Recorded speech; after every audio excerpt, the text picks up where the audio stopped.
it will be a long and hard struggle uphill. But we got this country to build. Tell you.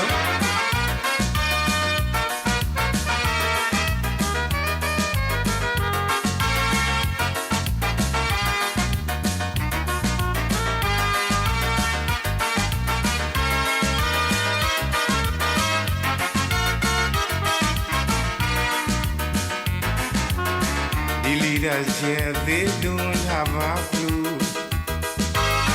They have no idea what they should do. That's why we can't rely on them to make things better. Cause every time we do, they only make we suffer. So we gotta mobilize ourselves and make a contribution. We the people gotta be involved in this country's reconstruction, yes. We got a country to build. Ladies and gentlemen, good night.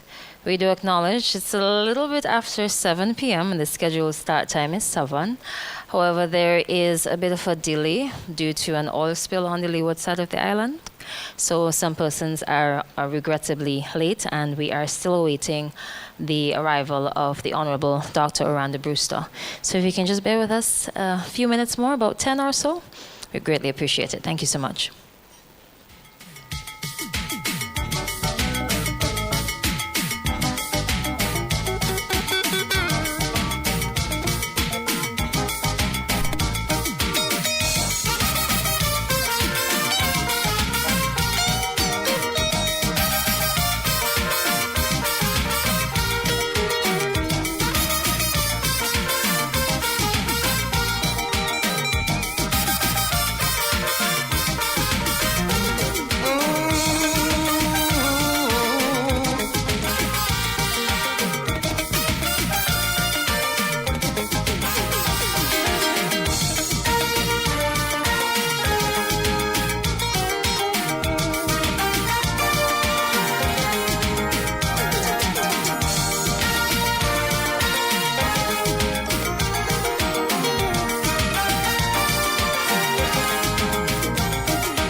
Who can we turn to? Who can we trust?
together. So we must plan collectively for a brighter day. No one knows what's in store for the future. True dedication can get us there. Independence is a milestone in our march to prosperity. Now St. Vincent and the Grenadines have a rare nationality. We are a nation of many races and have tried hard to integrate. The strength of so many faces shall be the prospects of our fate. So in this moment of history, tell it in every community, our nation is born. Colonialism is gone. This is a time of national freedom, so share our love with someone. The 27th dawn of October, our nation is born. One history, one ecstasy, one destiny, for all are we.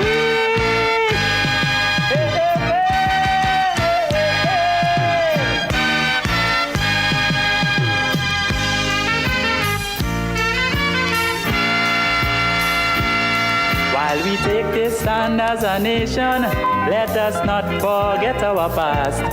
For this future we praise our heroes who fought slavery to the last.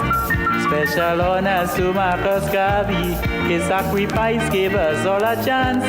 And all the men who fought in this century to bring us this day of independence. So in this moment of history, tell it in every community, our nation is born. Colonialism is gone. Now this is a time of national freedom, so yeah, I love it someone, the 27th dawn of October, our nation is born. One history, one ecstasy, one destiny, for all are we.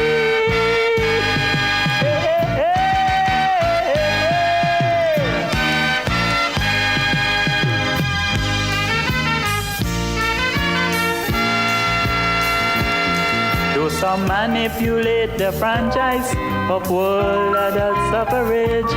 There's still hope of a bright tomorrow for all the underprivileged. Let love excel our wishes. Our advancement needs plenty of work.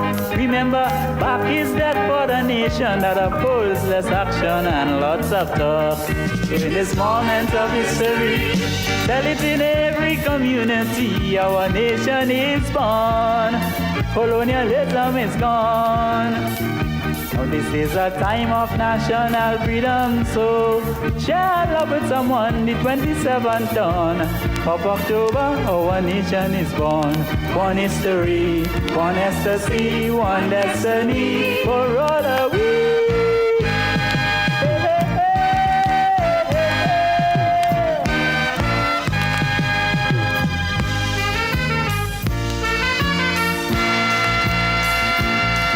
My people join hand in hand now, put your differences aside. Get your hearts and soul together, we got to build this nation with pride. Work in harmony with good leaders, never elect no one here to rule. Then we can feel at home like good comrades, our people must not be election tools. So in this moment of history, tell it in every community, our nation is born. Colonialism is gone. Now this is a time of national freedom, so share our love with someone, the 27th dawn of October, our nation is born. One history, one ecstasy, one destiny, for all are we.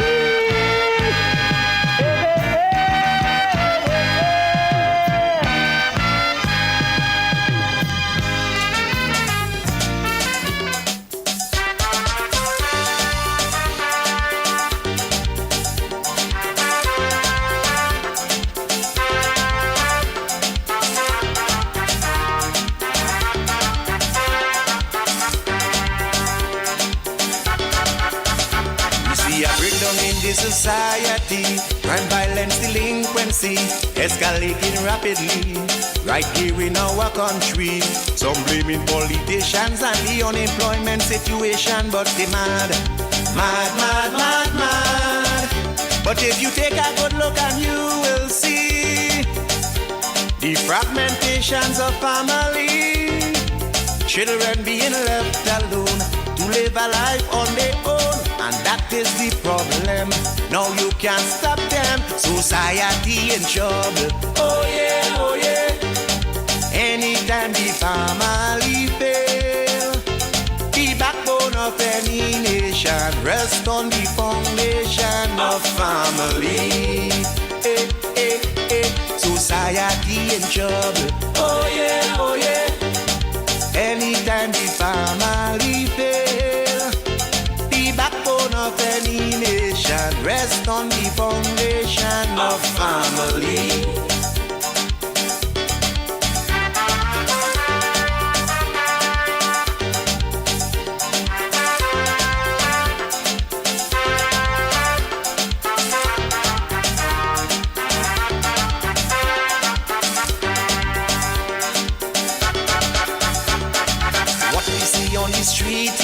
Drug abuse and moral decay, bandits in highway robbery, shooting in the heart of the city.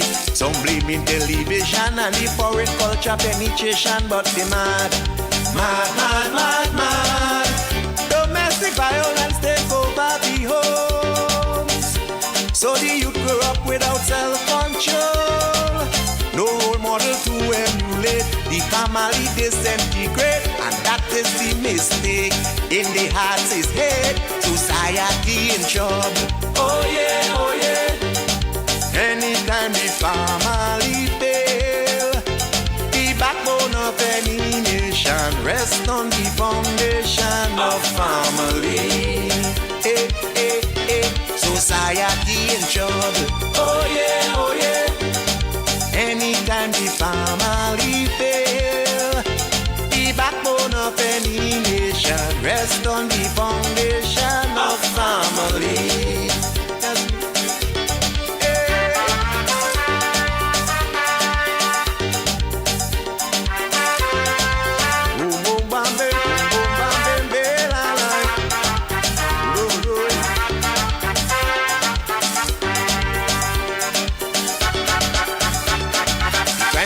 In this country, it's like we see in horror movie. You rape a child, hang up by your throat, cut off an old man head for his goat.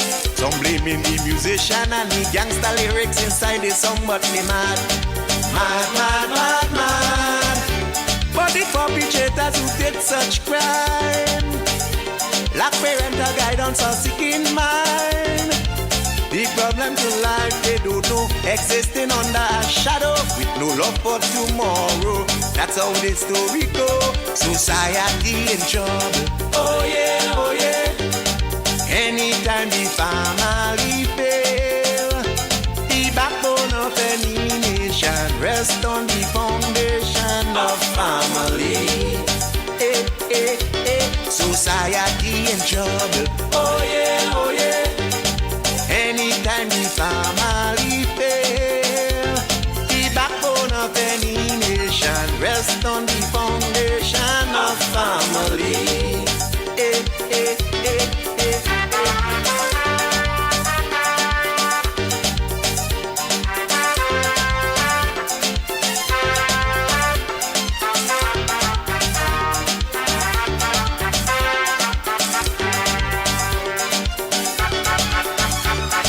For us to save this society from the tension and misery, we got to place our priority. Spend more time with the family, teach them to love and respect, and the moral values they won't forget and go mad. The family is like an institution. You gotta nurture with love to build it strong. Live your life positively, leave behind a legacy for the world to see. Benefiting society, save society. Dr. the Honorable Ralph E. Gonsalves, Prime Minister of St. Vincent and the Grenadines, and Mrs. Eloise Gonsalves. The Honorable Rochelle Ford, Speaker of the House of Assembly. The Honorable Dr. Orlando Brewster, Minister of National Mobilization, Social Development, Family, Gender Affairs, Youth, Housing, and Informal Settlement. Senator the Honorable Shaquille Bob, Parliamentary Secretary and Committee Advisor. Other members of Cabinet of St. Vincent and the Grenadines. Mr. Anson Latchman, Chairman of the Advisory Council on Youth. Members of the Diplomatic and Consular Corps. Senior public servants, Mr. Rodney Small, Deputy Chair of the Core Committee, and other members of the Core Committee. Chairpersons of sectoral groups. Chairpersons and Chief Executive Officers of statutory corporations. Members of the business community, specially invited guests, representatives of media houses, ladies and gentlemen. Welcome to the official launch of the Prime Ministerial Advisory Council on Youth. We sincerely thank you for your patience. My name is Crystal Oliver, and it's an absolute pleasure to be here chairing tonight's proceedings. We will start with a word of prayer. At this time, I invite Mrs. Kiwama Edwards-Cottle. Please stand.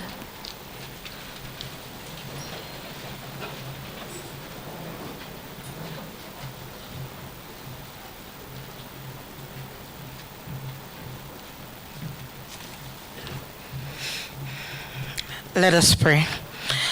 Our Father who art in heaven, hallowed be thy name. Thy kingdom come, thy will be done on earth as it is in heaven. Lord God, you are creator of heaven and earth. It was you who said, let us make man in our own image. And because of that, we have been blessed with personalities, with characteristics, God, with wisdom, with insight, with talents, with giftings, God. And tonight's gathering, Lord, is an exhibition of this. So, Father, because you are the one who has created us, we stand here and acknowledge your sovereignty. We acknowledge your power. We acknowledge your wisdom. It is only because of you, God, why we can live and move and have our being. So we take this time to say thank you. We don't deserve it, God, but you have kept us. You have kept us as a country. You have kept us as a people.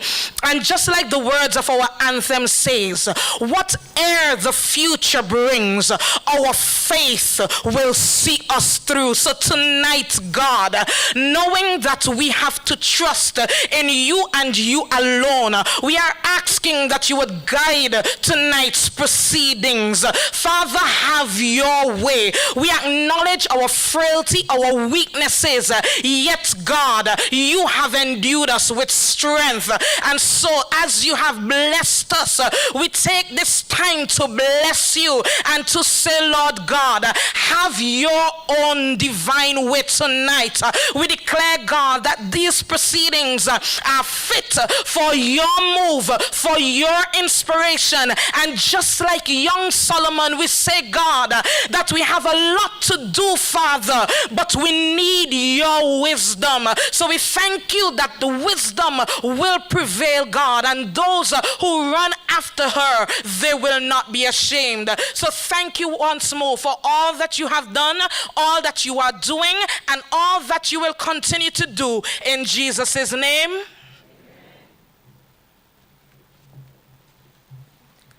Thank you very much, Mrs. Kiwama Edwards-Cottle, for such a powerful prayer. I was moved. We now remain standing for the national anthem of St. Vincent and the Grenadines, rendered by Mr. Akron Sam and Mr. Luke McBarnett.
You may be seated. Thank you so much, Mr. Akron Sam and Mr. Luke McBarnett, for a beautiful rendition of the national anthem, St. Vincent and the Grenadines.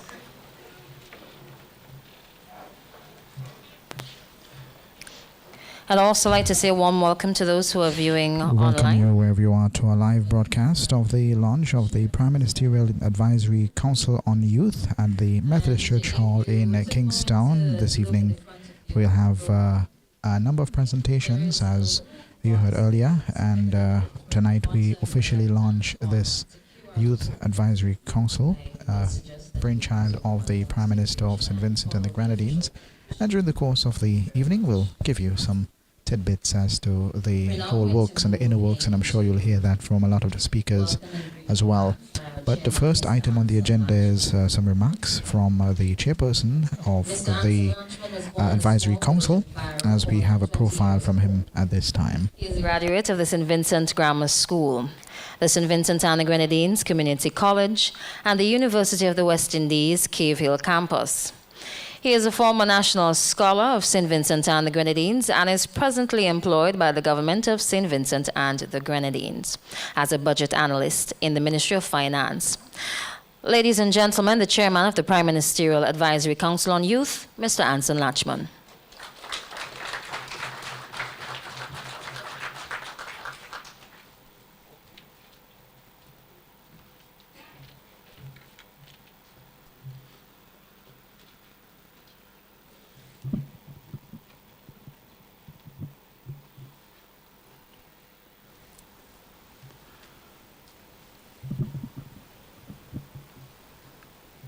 Dr.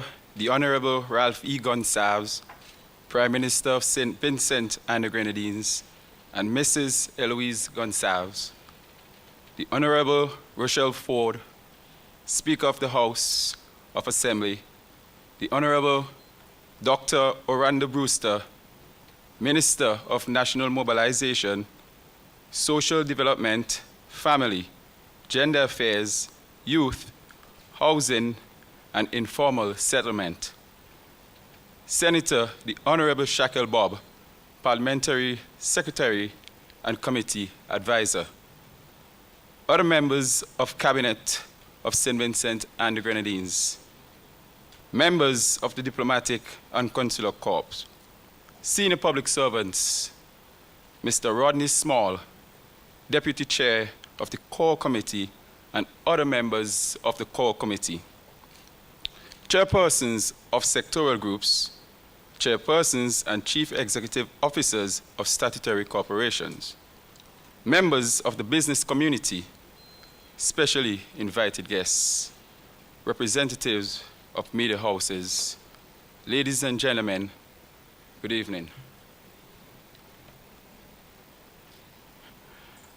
I am not the featured speaker, so I'm going to comply with the chairperson and be very brief. Hans Bonnard proffered that we all benefit by having young people exposed to the way things are done in a democratic society.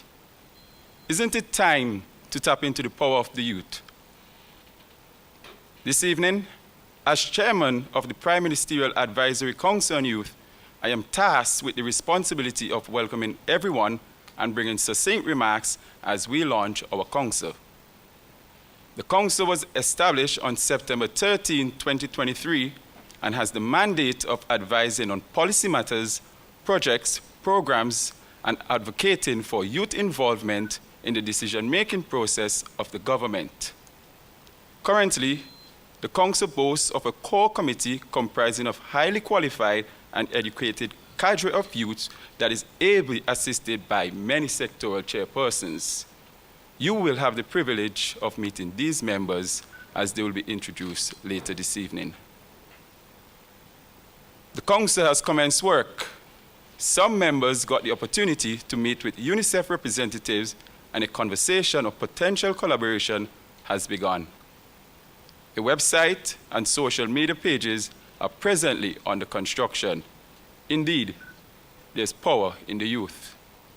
Further, more youths will be involved in the council, as the sectoral groups will require additional support to to ensure that the government is soundly advised. As we celebrate 44 years of independence, we are out to build a new St. Vincent. This Youth Council will balance experience and youth as we are well poised to leverage a platform set by the government to develop a many-sided, sustainable, and resilient nation. Again, let me officially welcome everyone to this momentous occasion. I thank you.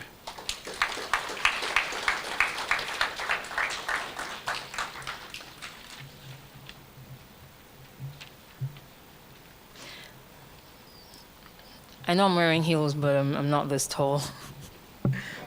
I hope I have it right. Thank you very much, Mr. Anson Latchman, giving us brief remarks. He does follow instructions very well, I must say, by our chairman. We now move on to brief remarks by the committee advisor. Shaquille Bob is a lawyer and entrepreneur who is serving in the capacity of Senator and Parliamentary Secretary in the Office of the Prime Minister. Shaquille Bob holds a Bachelor of Laws degree from the University of the West Indies, Cave Hill campus, and a legal education certificate from the Hugh Wooding Law School, Trinidad and Tobago. Her legal career began in November of 2020, when she was called to the bar during her stint at the Office of the Director of Public Prosecutions, where she held the position of Crown Counsel 1. She then went on to the Financial Services Authority, where she held the post of legal officer immediately prior to her appointment as senator. She is an avid netballer and lover of pageantry, and currently serves as a member of the Miss SVJ Beauty Shows Committee. She is also a keen lover of fashion, and to this end owns and operates her online-based shoe boutique, Happy Souls Walk in Fashion. Shameless plug. Finally, Shaquille sits on the Prime Ministerial Advisory Council on Youths as advisor. Ladies and gentlemen, please welcome Miss Shaquille Bob. St. Vincent, my homeland,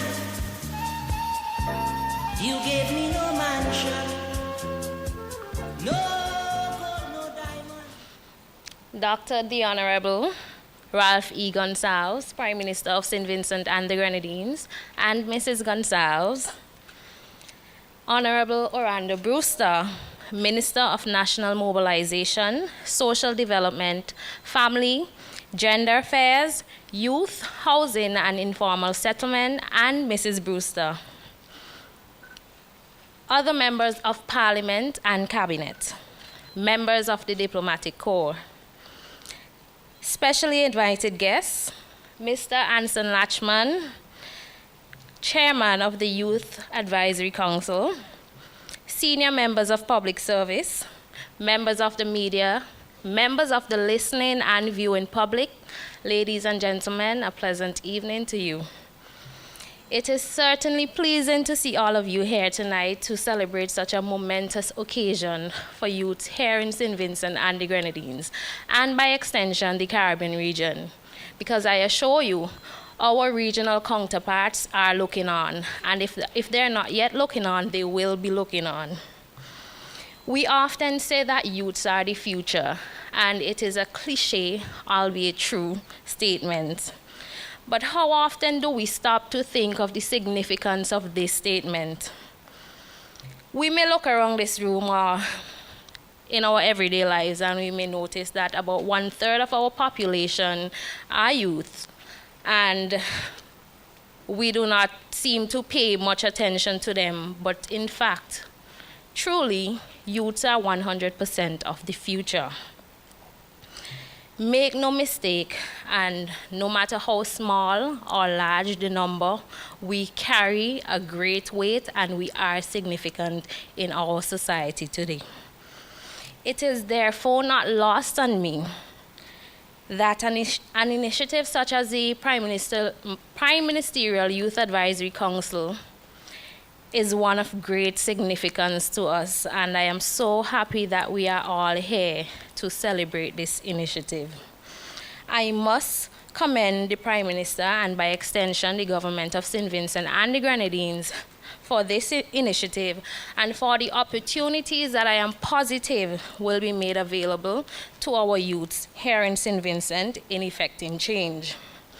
This is a significant step in our country and for the diversification of governance in our country.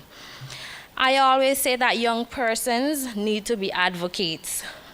It's not because I'm a lawyer, but it's simply because we must know where we stand when issues arise. We must have a position, and when a platform arises for us to voice that opinion on that issue, we must have something to say. We should not shy away or hide in the shadows, as is customarily done here in St. Vincent.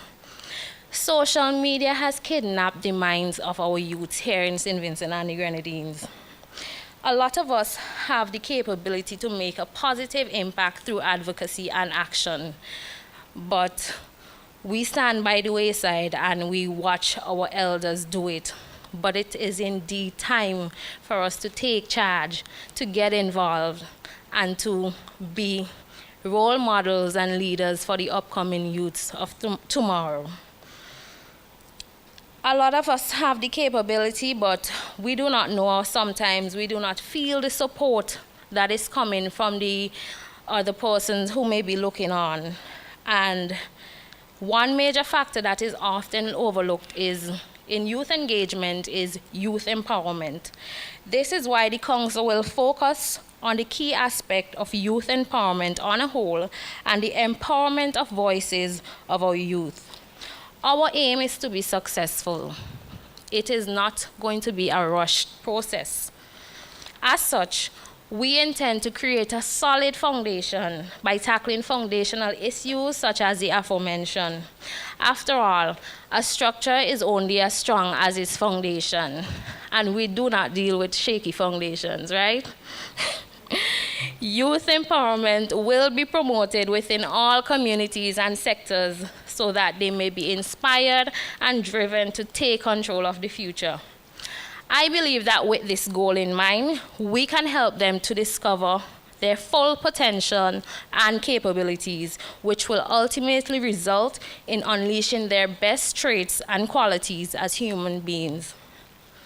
To truly empower youth, the Youth Advisory Council aims to be very intentional about the way in which we choose to maximize on youth inclusion.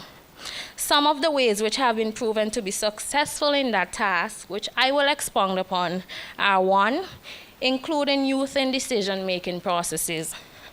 The Prime Ministerial Advisory Council aims to enhance youth involvement in the decision-making process of the government here in our country. It is not a tokenized committee. And as a result of the work that will be put in and the advice and recommendations coming from the Council, this will be communicated to Cabinet and considered in making decisions for the country on a whole. That to me is no small feat. Here we are tapping into the leadership skills of young people and then ensuring that their voices are valued at the pinnacle of the decision-making process. 2, honor the youth voice and give account. In this way, we must ensure that advice and recommendation communicated are valuable. They are valued, and when implemented or acted upon, we must hold ourselves accountable in ensuring that we revert to those persons and we account to them on how the information was acted upon. 3, offering guidance. Being willing to share adult power, experience, and privilege in order to make the community a better place. I must highlight at this juncture the motto of the Youth Advisory Council, which is balancing youth with experience. This is a well thought out, given that it is not an experiment or a fishing expedition that we're going on. Those who came before us must be willing to share their power, privilege, and experience where possible. This is very important because in order to know where we are going, we must know where we are coming from. And as such, the guidance from those who have come before us will be needed. It is greatly appreciated. Therefore, we look forward to the assistance of the government and other stakeholders and I say thank you in advance for your assistance. We have come a long way under this government, and we also have come a long way as a country.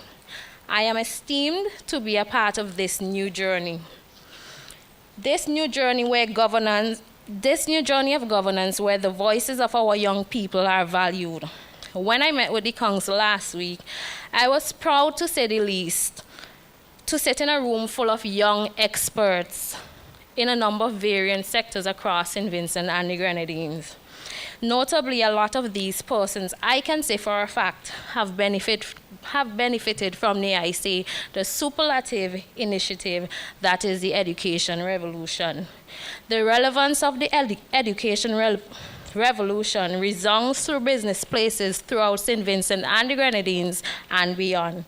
And now it anchors its relevance in its initiative, that is the Prime Ministerial Advisory Council on Youth. Tonight, we are here to launch this council, and it couldn't be at a more fitting time.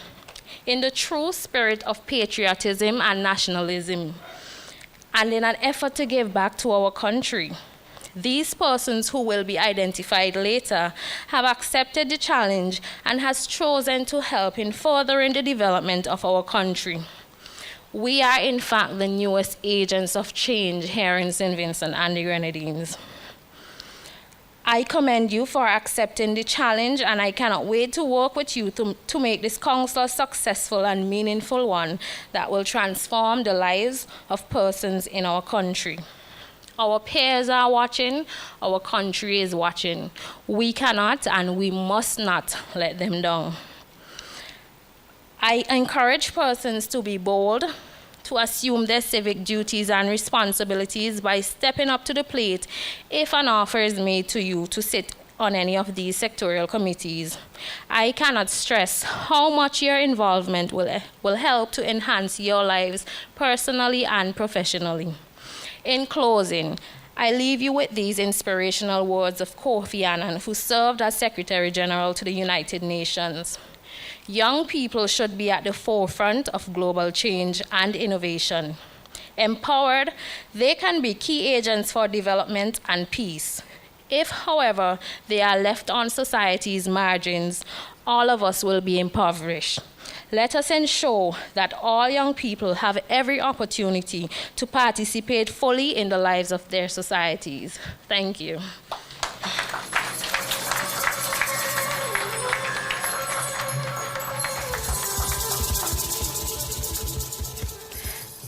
Thank you very much, Senator Shaquille Barber. I would just like to stress something that she mentioned, many things to extract from her speech, but I'd just like to stress the importance of support for the youth. And it is heartwarming to see that we had one expectation, and our expectation of having the room filled was not only met but exceeded. We're still trying to find seating as more people are coming. I think you guys should take a round of applause for this one. But you know, there's unlimited seating on Facebook and YouTube. At this time, we're going to take a short break from the speeches, and there's some entertainment from Miss Kia Rodriguez. Let's welcome Miss Kia Rodriguez. Good night, everyone.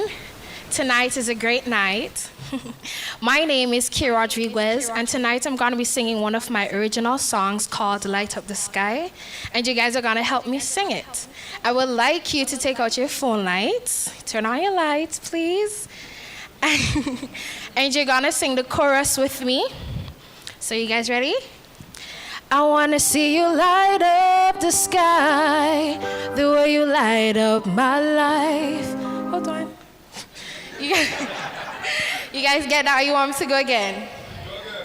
I want to see you light up the sky, the way you light up my life. Come on, sing it with me. I want to see you light up the sky, the way you light up my life. Now we're ready. Come on, let's go.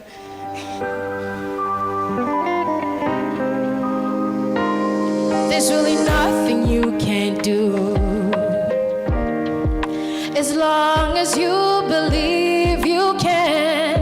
All you need is some hard work and dedication. There ain't nobody like you that has overcome their challenges and move mountains quite the way you do. You're like a real life superhero, diamond in the rough, you're one of a kind. And I'm so grateful I can grow with you and have you in my life. I just wanna show you how much I appreciate you. Congratulations on your graduation and all the things you do. So grateful for you. Love how you inspire me. Your life's a fire that burns so brightly. Can't wait to see you light up the sky the way you light up my life.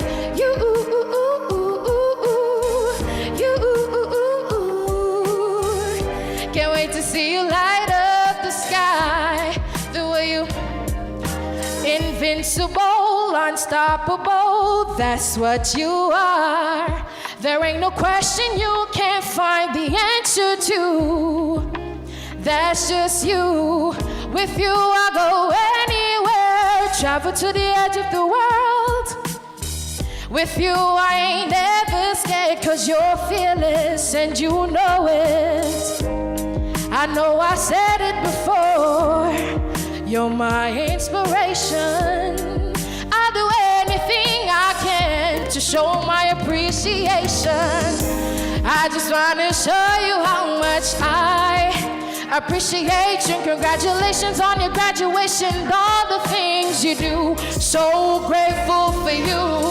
Love how you inspire me. Your life's a fire that burns so brightly. Can't wait to see you light up the sky the way you light up my life.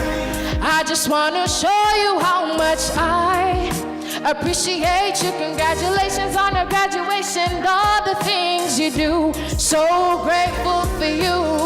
Love how you inspire me. Your life's a fire that burns so brightly. Can't wait to see you light up the sky the way you light up my life.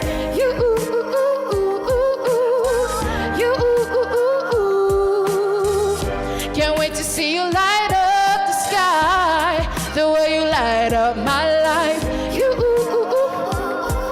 Whoa, whoa. Congratulations on the graduation, the way you light up my life. I just wanna show you how much I appreciate you. Congratulations on the graduation, all the things you do. So grateful for you. Love how you inspire me. Your life's a fire that burns so brightly. Can't wait to see you light up the sky the way you light up my life. Come on, let's go one more time. I just wanna show you how much I appreciate you. Congratulations on her graduation, all the things you do. So grateful for you. Love how you inspire me. Your life's a fire that burns so brightly. Can't wait to see you light up the sky the way you light up my life. Thank you so much.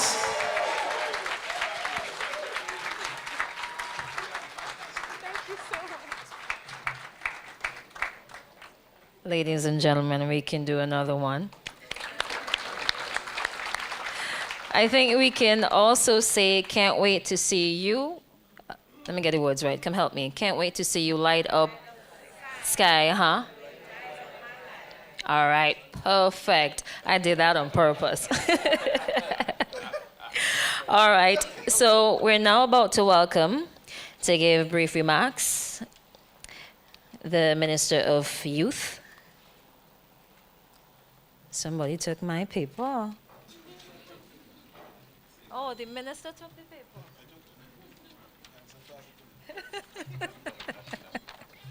He blames Anson. The Minister, the Honorable Dr. Randa Brewster, Minister of National Mobilization, Social Development, Family, Gender Affairs, Youth, Housing and Informal Settlement to give brief remarks. Orlando Lenroy Joel Brewster.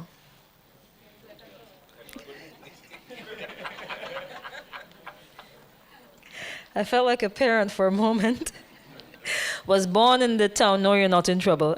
Was born in the town of Layou on October 1st, 1986. To Isley Brewster and Orlando Lynch. He attended the Leeward District Seventh-day Adventist School until he got to Junior 3.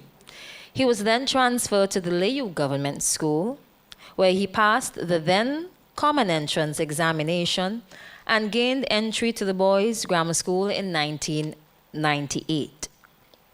He graduated from secondary school in 2003 and went on to the St. Vincent Community College and graduated in 2005. In August of 2016, he received his white coat, completed all his rotations by 2018, and took his exit exams in June of 2020. He received his official diploma as a holder of a degree in medicine, or MD, in August of 2020. Orlando also holds a pharmacy technician diploma from Ashworth College, where he graduated with honors and a GPA of 4.0. In January of 2024, Orlando will begin yet another chapter of his academic pursuits, where he will pursue a master's degree in public administration, MPA, which will help not just allow him to advance professionally, but will also benefit his country, St. Vincent and the Grenadines, tremendously. All his life, Orlando has exhibited a passion for sports. Brewster has also worked and continues to work with many young people in both sports and academics. He is a former executive member of the Layou Cultural and Sports Association and still provides guidance and advice to the present executive. Orlando Brewster became the elected parliamentary representative for Central Leeward in November of 2020 at age 34. He now holds the portfolio as Minister of National Mobilization, Social Development, Social Protection, Child Development, Family, Gender Affairs, Youth, Housing, and Informal Settlements. Without further delay, please welcome Dr. the Honorable Orlando Brewster.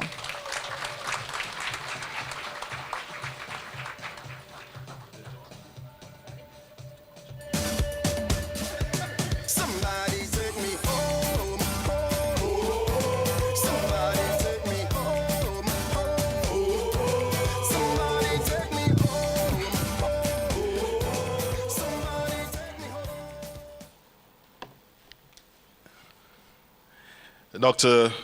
the Honorable Ralph E. Gonsalves, Prime Minister of St. Vincent and the Grenadines, and Mrs. Eloise Gonsalves, the Honorable Rochelle Ford, Speaker of the House of Assembly,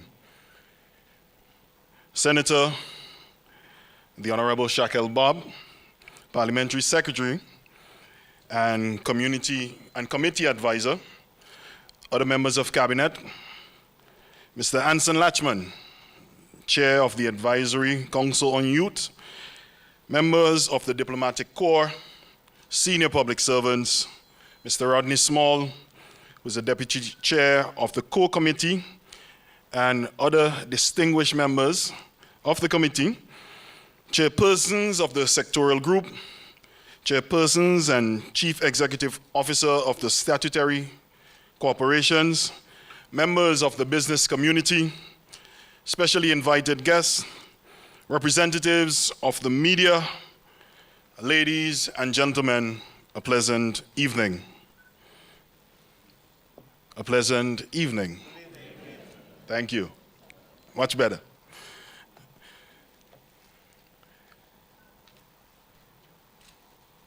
We are here tonight, and forgive me if I have to take a little bit of the Prime Minister's time. I think he would allow me. But we are here tonight to witness a tremendous occasion. The launching of the Prime Ministerial Advisory Council on Youth with the theme, Balancing Experience with Youth. The history of this country has been enriched with organizations that are youth-based. There have been many youth organizations and councils here in St. Vincent and the Grenadines, and many have impacted the lives of many Vincentians here. To name a few, we can go down the list. We had the Boy Scouts. We had the Girl Guides. I see some representatives here from the Girl Guides. We had the Cadet Force, the SDA Pathfinders. We have the youth ministries from the various churches. And we have the Interschool and College Christian Fellowship, which is a youth-based organization. And there are many more.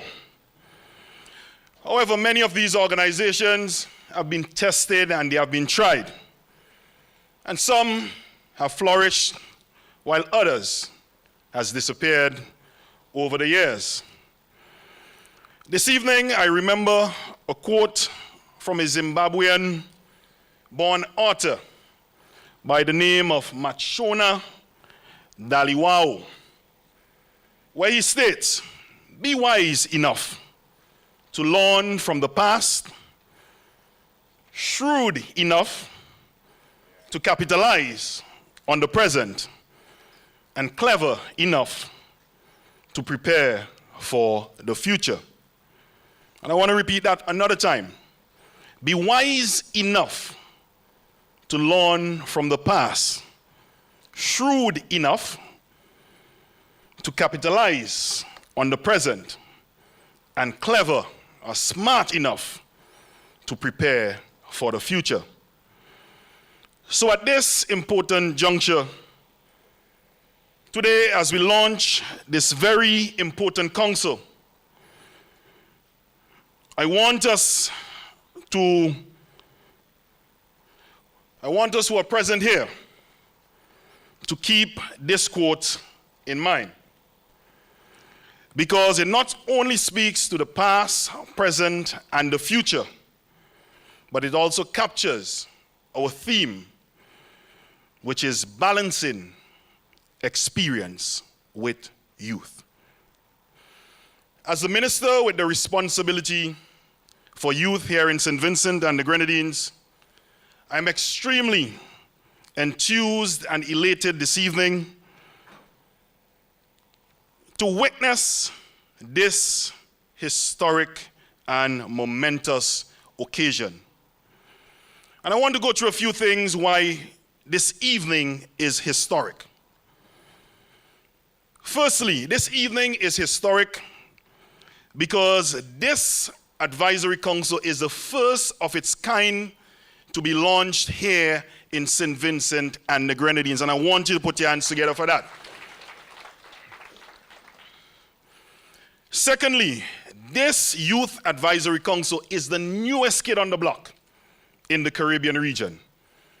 And as Vincentians, we must be proud of this accomplishment. Thirdly, this Youth Advisory Council has yet again opened another door for young people in our country to serve in a national capacity, to build and to continue the development of our blessed country, St. Vincent and the Grenadines. When I was elected in 2020, sitting in the cabinet, young boy, bright eye, bushy tail, ready to take on whatever may come my way. I was the youngest at that point in time, but soon after, we had the introduction of KMP, Kisel Minister Peters. We also had coming on board Senator Benava Brown, Minister Benava Brown. We had again Senator Shaquille Bob. As the Minister of Gender I'm still searching for equality there. But nonetheless, I know it's coming.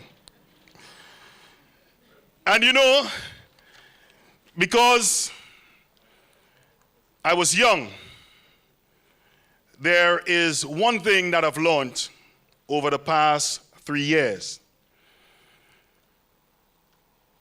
Going in 2020, my beards were a little black.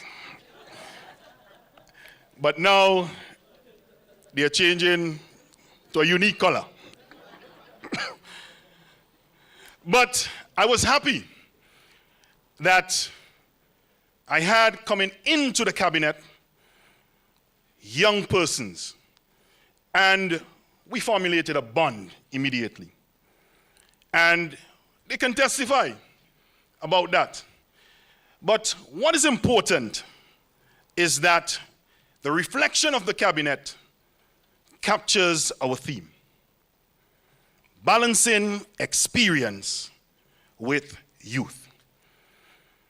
And I can boast a little bit here because we have an esteemed Prime Minister who will go to the length and breadth to make sure that there are youths included in various aspects of this country. And as I look out here tonight and I see bright-eyed, bushy-tailed youngsters coming on board of the Youth Advisory Council, I want to urge you to join hands and join hearts as we work together for the benefit, not for your personal benefit, but there's a greater benefit, the benefit of St. Vincent and the Grenadines.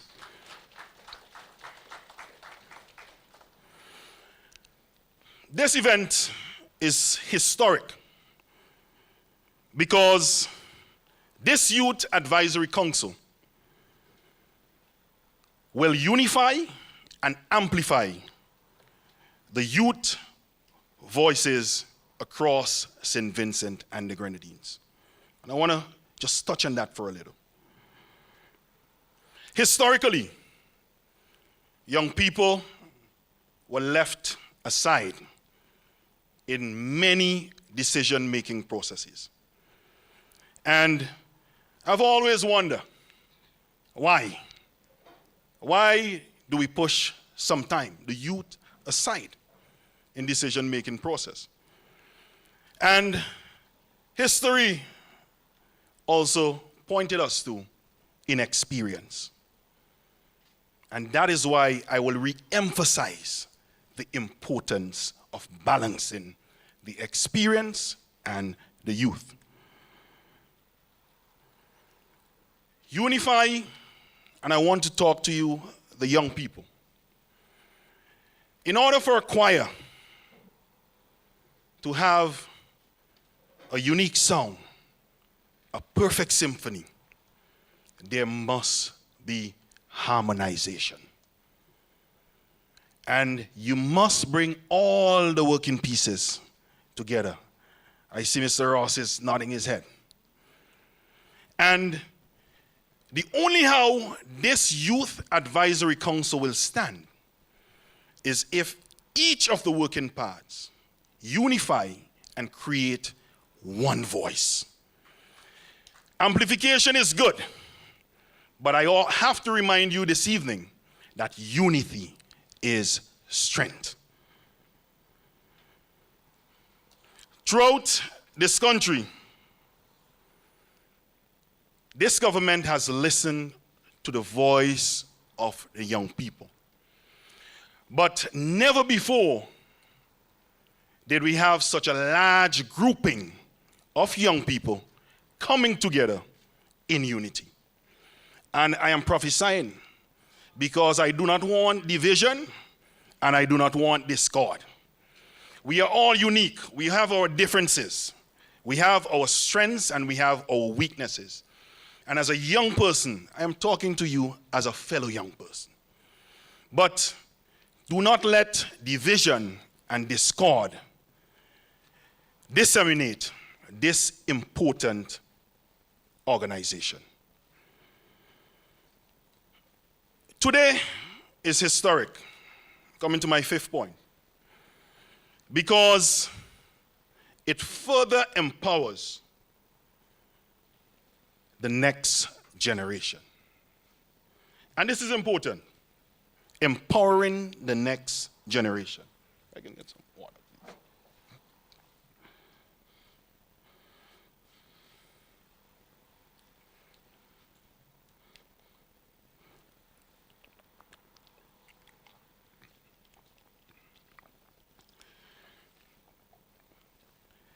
This government has done tremendous work in empowering youths across St. Vincent and the Grenadines. It can be seen through the many policies and programs. Under my ministry, we have the YES program. We have the SET program. We have On-Site. We have Prime. There's a plethora of programs and policies that we have used over the years to empower our young people here in St. Vincent. I don't know how much some persons listen to what the true meaning of the YES program is. Well, I heard some people saying it's the Youth Employment Services. It has never changed since the get-go. It's the Youth Empowerment Services. And it is not a job. It is a mechanism of empowerment. And coming to the ministry, I had a vision for the youth. I had a vision for the program. The program has been tested, it has been tried, it has been over 20 years strong. But we have to advance it. And for the first time, this cohort of participants on the YES program, when they graduate from this empowerment program, they will not only be leaving with a certificate that says, I was a participant, but now we have opened the doors for them to choose a technical and a vocational area where they can make themselves a little more marketable. So this is advancing and empowering our young people here in St. Vincent and the Grenadines. This is only one aspect of it. Now, I want to go back to the theme before I conclude. Balancing experience with youth. And you know, I'm a biblical man. I'm guided by a lot of biblical principles.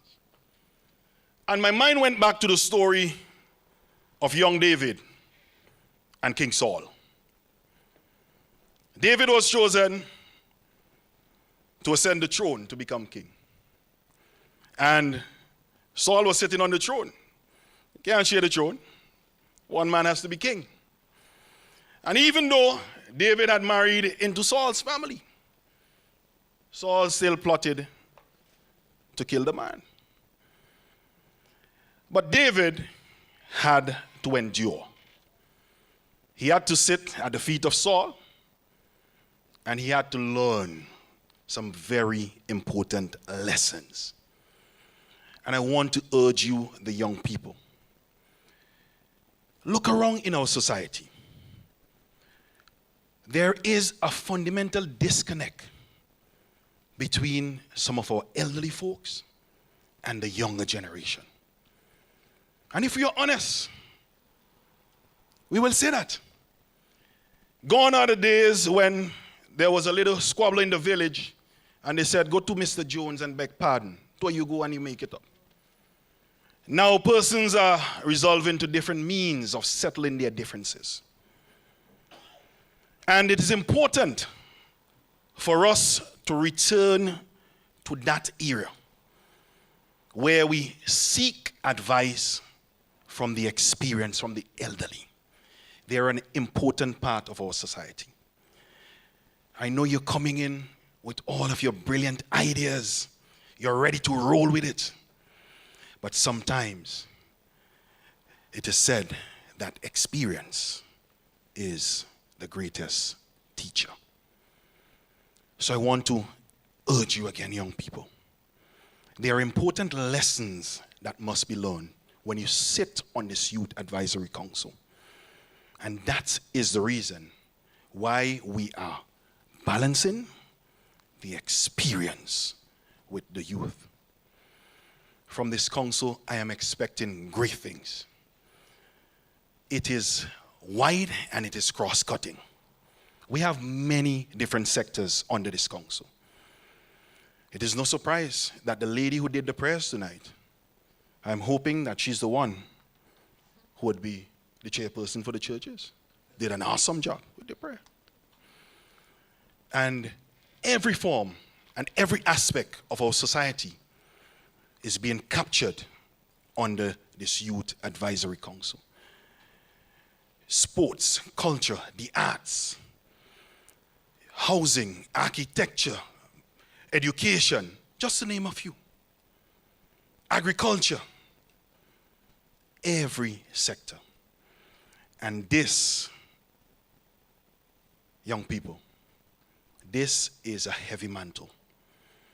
And you have to take your time with it.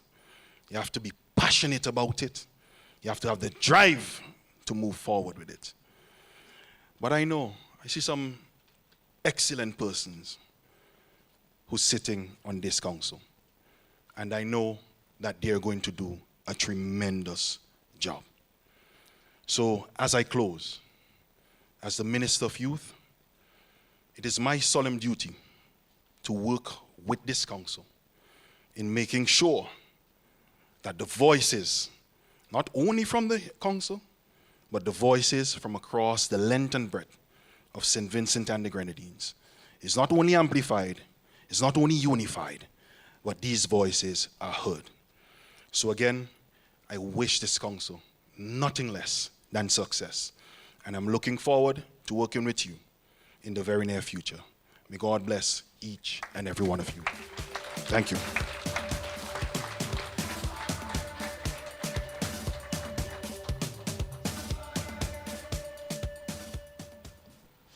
The adjustments. Thank you very much, Honorable Aranda Brewster. There are quite a number of things that I would have to go back and watch the live and make special notes, especially the part when he says that there seems to be a disconnect between the older generation and the younger generation. Things that I've heard of no longer happen, especially when it comes to domestic disputes. Don't forget to like, share, and subscribe. And I will repeat on your program. There's a QR code. I will encourage everyone to pull out your phones. You know how we do it these days, right? I'm not going to show you my phone screen. Take out a photograph and just continue clicking until you're through. All right? Thank you so much in advance. At this time, I'm going to invite, for some entertainment, Miss Zena Lewis.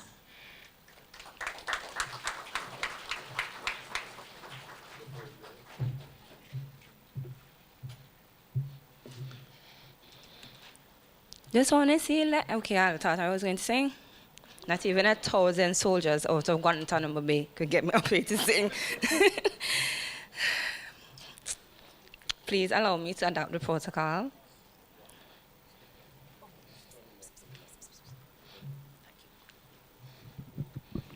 Please allow me to adopt the protocol that was already established. So I was asked to do poetry this afternoon, and I decided today I was going to stay home just to have a rest day. And one of my students called me today and asked me, because I was absent from school, and he was like, Miss Vedic, because apparently he's the adult and I'm the student. And while having a conversation with my student, I realized that I have to perform and I haven't written anything yet. So while in the conversation with the student, he was like, Miss, you always talking to the girls, you never talking to none of the boys them. So tomorrow, easing off my case. I'm going to actually say a poem dedicated to the young men of St. Vincent and the Grenadines and another piece that is dedicated to our role model, our Prime Minister, Dr. the Honorable Ralph Gonsalves. My first piece is titled, What If a Black Boy Knew?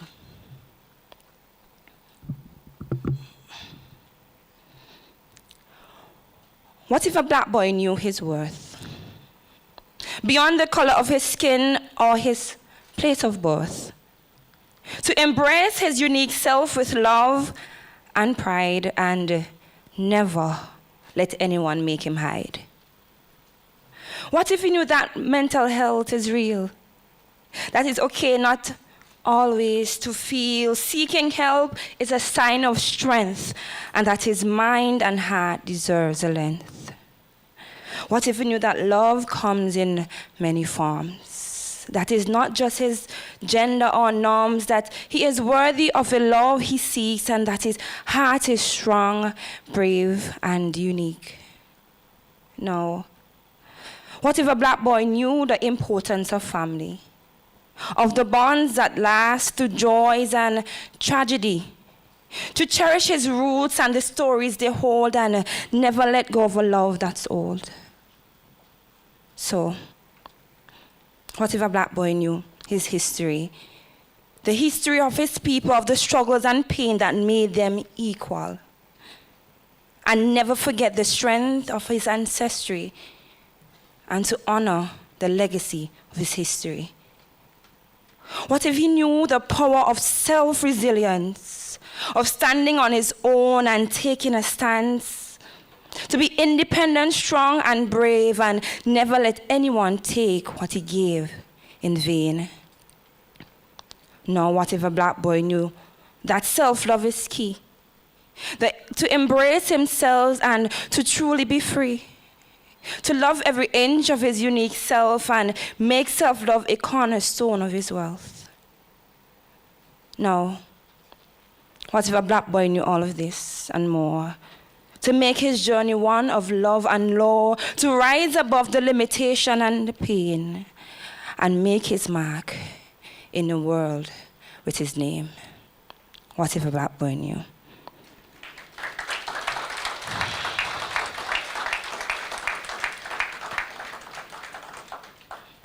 The second piece is dedicated to a man that has led us to great achievements here in St. Vincent and the Grenadines. A man of the soil, a respectable and wise individual, our Prime Minister, Dr. Ralph Gonsalves. This piece is titled Caribbean Man, a journey of love, strength, and faith. In the land of sun-kissed shores and emerald green seas, a Caribbean man rises from the ashes of slavery, forged by the fires of oppression and pain, and he stands tall, a symbol of strength and gain. With love in his heart and faith in his soul, he strides forward towards a brighter goal. With every step, he leaves behind the past and embraces a future that he hopes will last. Abandoned by those who should have cared, he found his strength in his own despair. Through the trials and tribulation of life, he learned to stand up and fight. In the face of adversity, he never faltered, and his faith in God was unaltered. Through the darkest of nights, he found his light and rose to success, shining bright. His faith and spirit unbroken, his heart unbound. He defied the chains of slavery that once had bound, and emerged a man of true grit and might, a Caribbean man, a beacon of light. With love in his heart for his people and faith in his heart, he rose above the shackles of oppression and hurt and proved with strength and perseverance one could conquer even the toughest of circumstances. So let his story be a testimony to us that with love, faith, and strength, we can stand tall and overcome the trials of life, no matter how tough, for we all are capable of rising above. Caribbean Man, a journey of love, strength, and faith.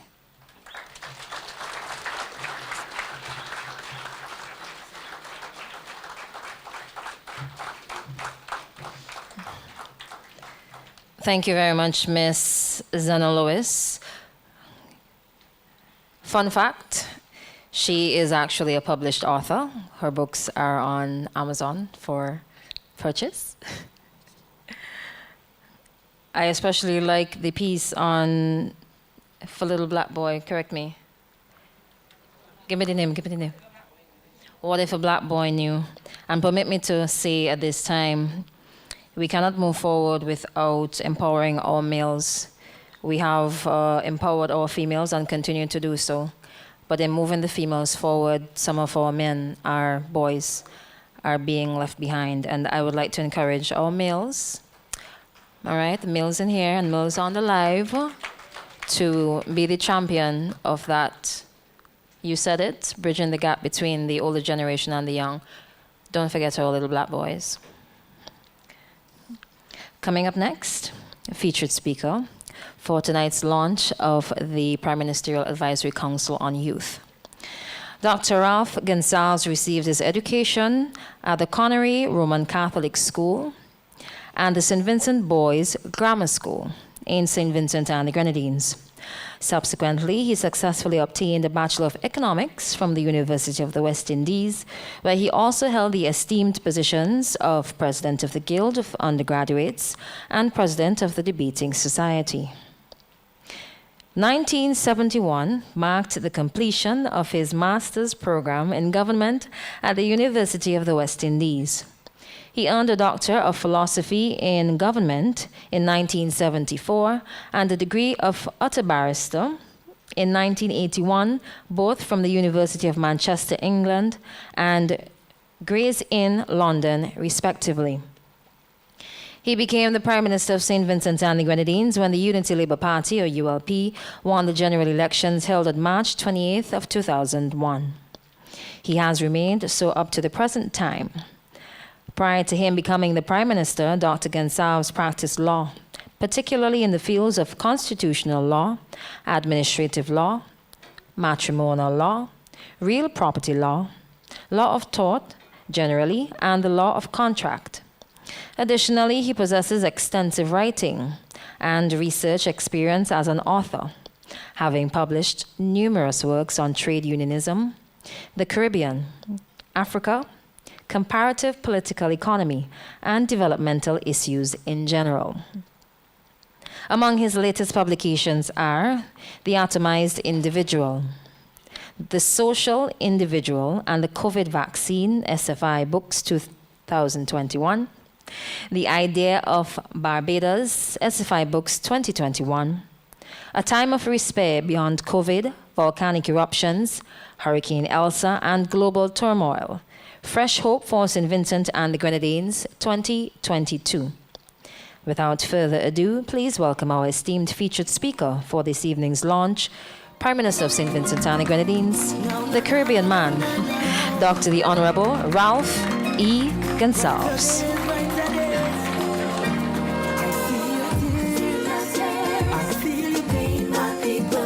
I know it's hard, but we shall overcome. Only faith, we gotta win this one. I know it's hard, but we. Thank you, Madam Chairperson. Cabinet and parliamentary colleagues, Your Excellencies, the members of the Diplomatic Corps, the Chairperson, and other members of the core committee and of the sectoral chairpersons of the sectoral groups of the advisory, the Prime Minister's Advisory Council, Youth Advisory Council, all invited guests and well-wishers. I'm very pleased to see so many of you this evening, a Monday evening. when I'm sure you have a lot of other things to do. But this is a very impressive showing, and I want to thank all of you who have attended and those who are following us on various platforms. And I want to thank Anson and Shaquille and the entire team which has been involved to be able to bring off this particular event. This is superb. Absolutely no doubt about it.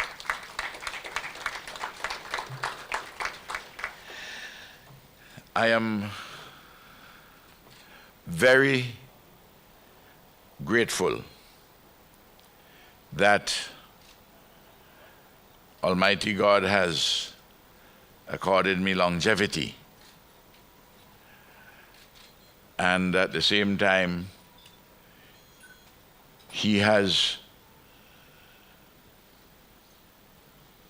through the people of St. Vincent and the Grenadines, given me the opportunity to have served as Prime Minister for a very long time thus far, hopefully a little longer. More than half of the time since you have been independent, I've been your Prime Minister. But I think it is important in terms of a responsibility that I have to ensure that we put in place leadership for the country, not only now, but into the second half of the 21st century. Indeed, it's exemplified by the fact that Shaquille Bob would be 57 years old in 2050. I will be 104.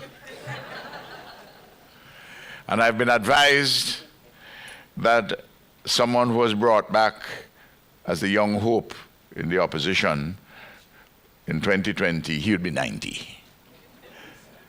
He's closer to me than to Shaquille.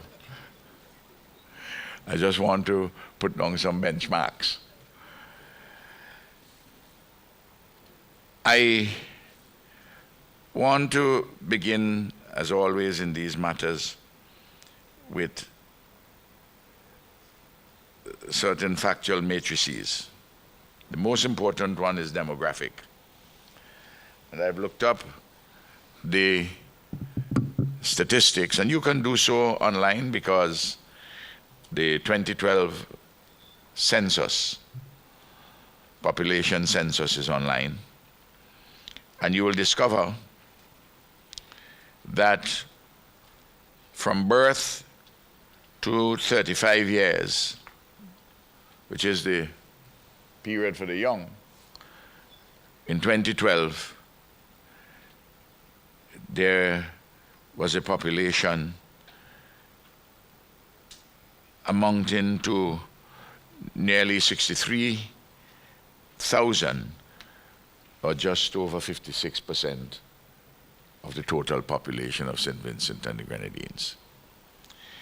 And the period for the active youths between 15 and 35, you will discover that it's about just over 36,000, or Shackle said, 1/3 of the population of St. Vincent and the Grenadines. This is a very important grouping. And to indicate that though the young people remain the largest cohort within the population, that it is not between 2001 and 2012, indeed, a little before that too, in the earlier, the intercensual periods, 1991 to 2001. The fastest growing segment of the population is the over 60.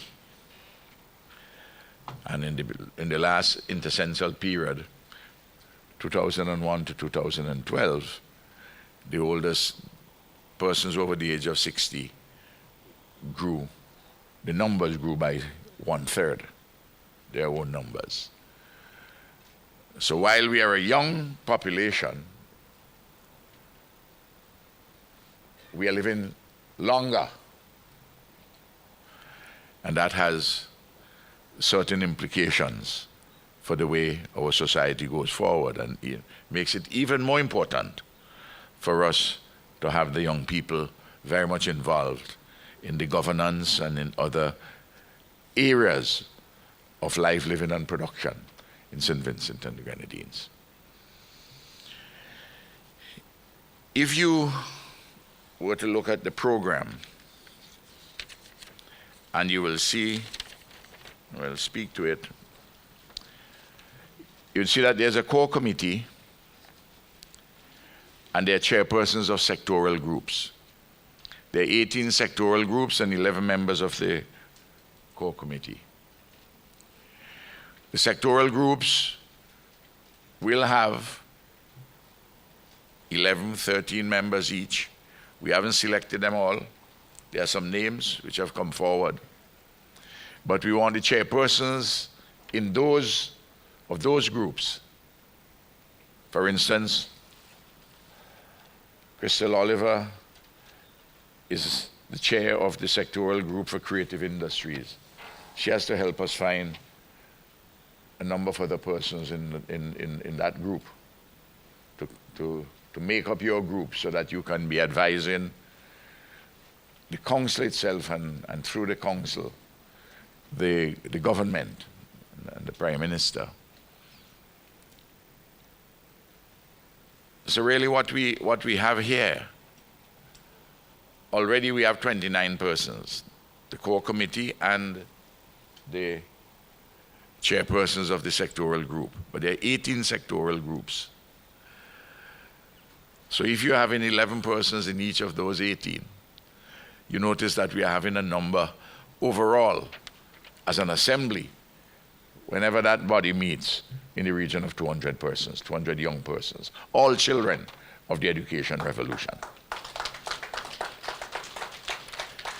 This represents a formidable intellectual, professional, social, and political force for the good of this country. Early in our administration, we had established a wider grouping, and there's a law on the books for it, the National Economic and Social Development Council, NESDEC.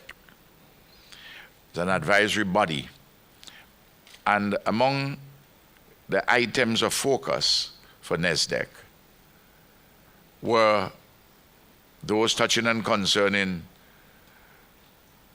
poverty reduction, job creation, and other aspects like education, health, security, and the like.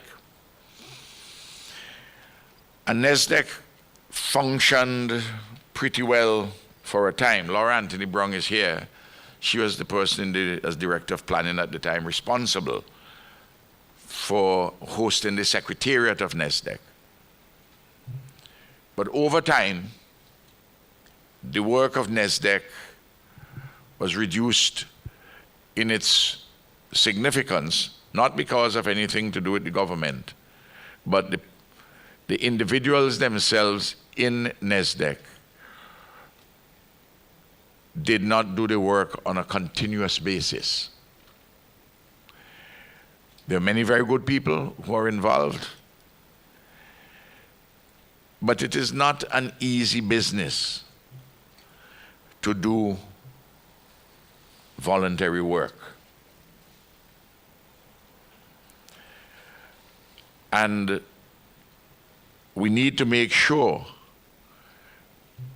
though NESDEC had some resources and persons were paid a stipend to attend meetings and the like, it required a lot of work. And even though the Secretariat provided professional assistance, the operations of NESDEC, for all the various reasons, withered. We have to make sure that we learn from that experience and that this body be kept sufficiently resourced, and that is why for the year 2023, I've told Anderson already I want to see a work program and I want to see a budget so we can put the money in the budget, have it debated in Parliament and allocated so that we can, if this body is of importance, we have to ensure that it is reasonably well resourced. Now, I want you to look at, by the way, the budgetary exercise is going on, and as you well know, you're a budget analyst, and you have to help to drive this. You look at the 11 persons on the core committee: Anson Latchman, Rodney Small, Senator Shackle Bob, Ruth Ann Williams, Augustine Ferdinand, Shackle Simmons, Darren Roden John, Christian Mofford, Deborah Burke, Tracy Allen, and Ulrika McKenzie. There are 11 of them there. 6 of them are young women. There wasn't a design to have more women than men, Zena. But that's how it happened. And then when you look at the 18 chairpersons of the sectoral groups at the back: Dr. Sharina Slater-Brown, Makeda Green, Zena Lewis,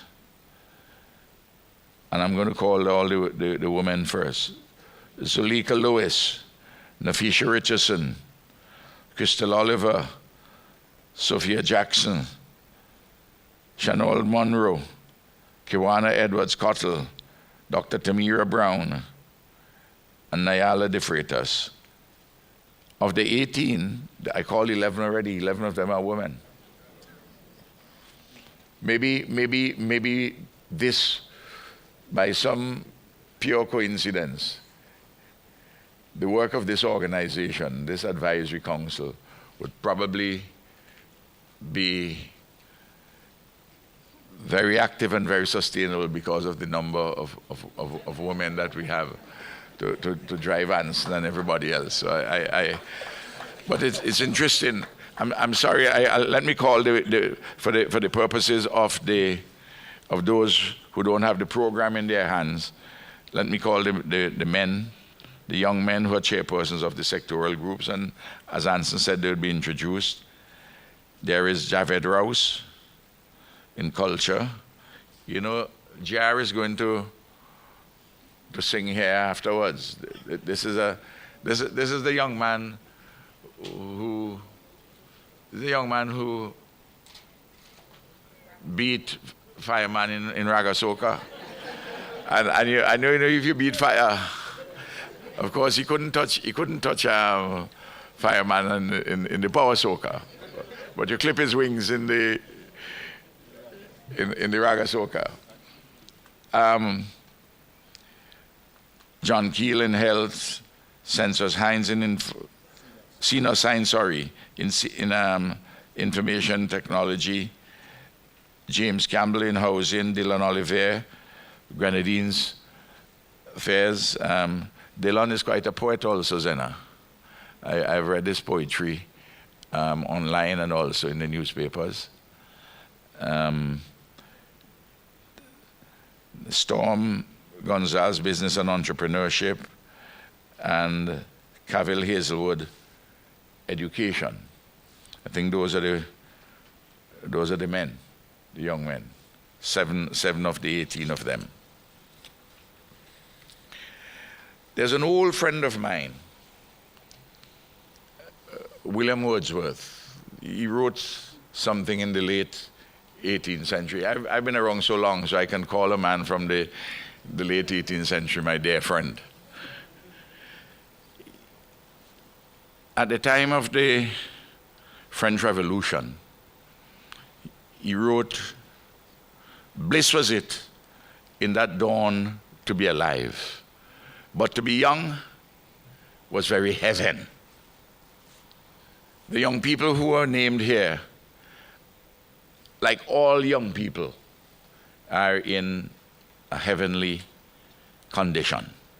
For me, was gone past my 70 and living some brighter years, it is blissful just to be alive.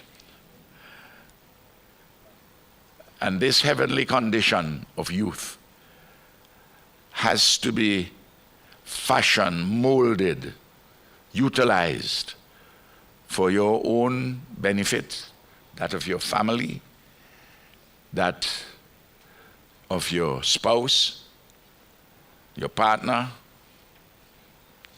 for your community, and for your country. It is important for us to remember the question of solidarity. And this is something which the young people, all of us, have to be focused on. And I will read a couple quotations in relation to how what we call atomized individualism, individual as individual, not concerned about anything other than your own self. Well, you can't have a society just consisting just of individuals. Individuals have to be in solidarity with one another to have a society. That's why you have social individuals. And I will say this is something which it is, I've been pondering on this matter for decades. How do we build, how do we engender on an ongoing basis solidarity? You have to have your own individualism, but you have to be in solidarity with others to achieve anything.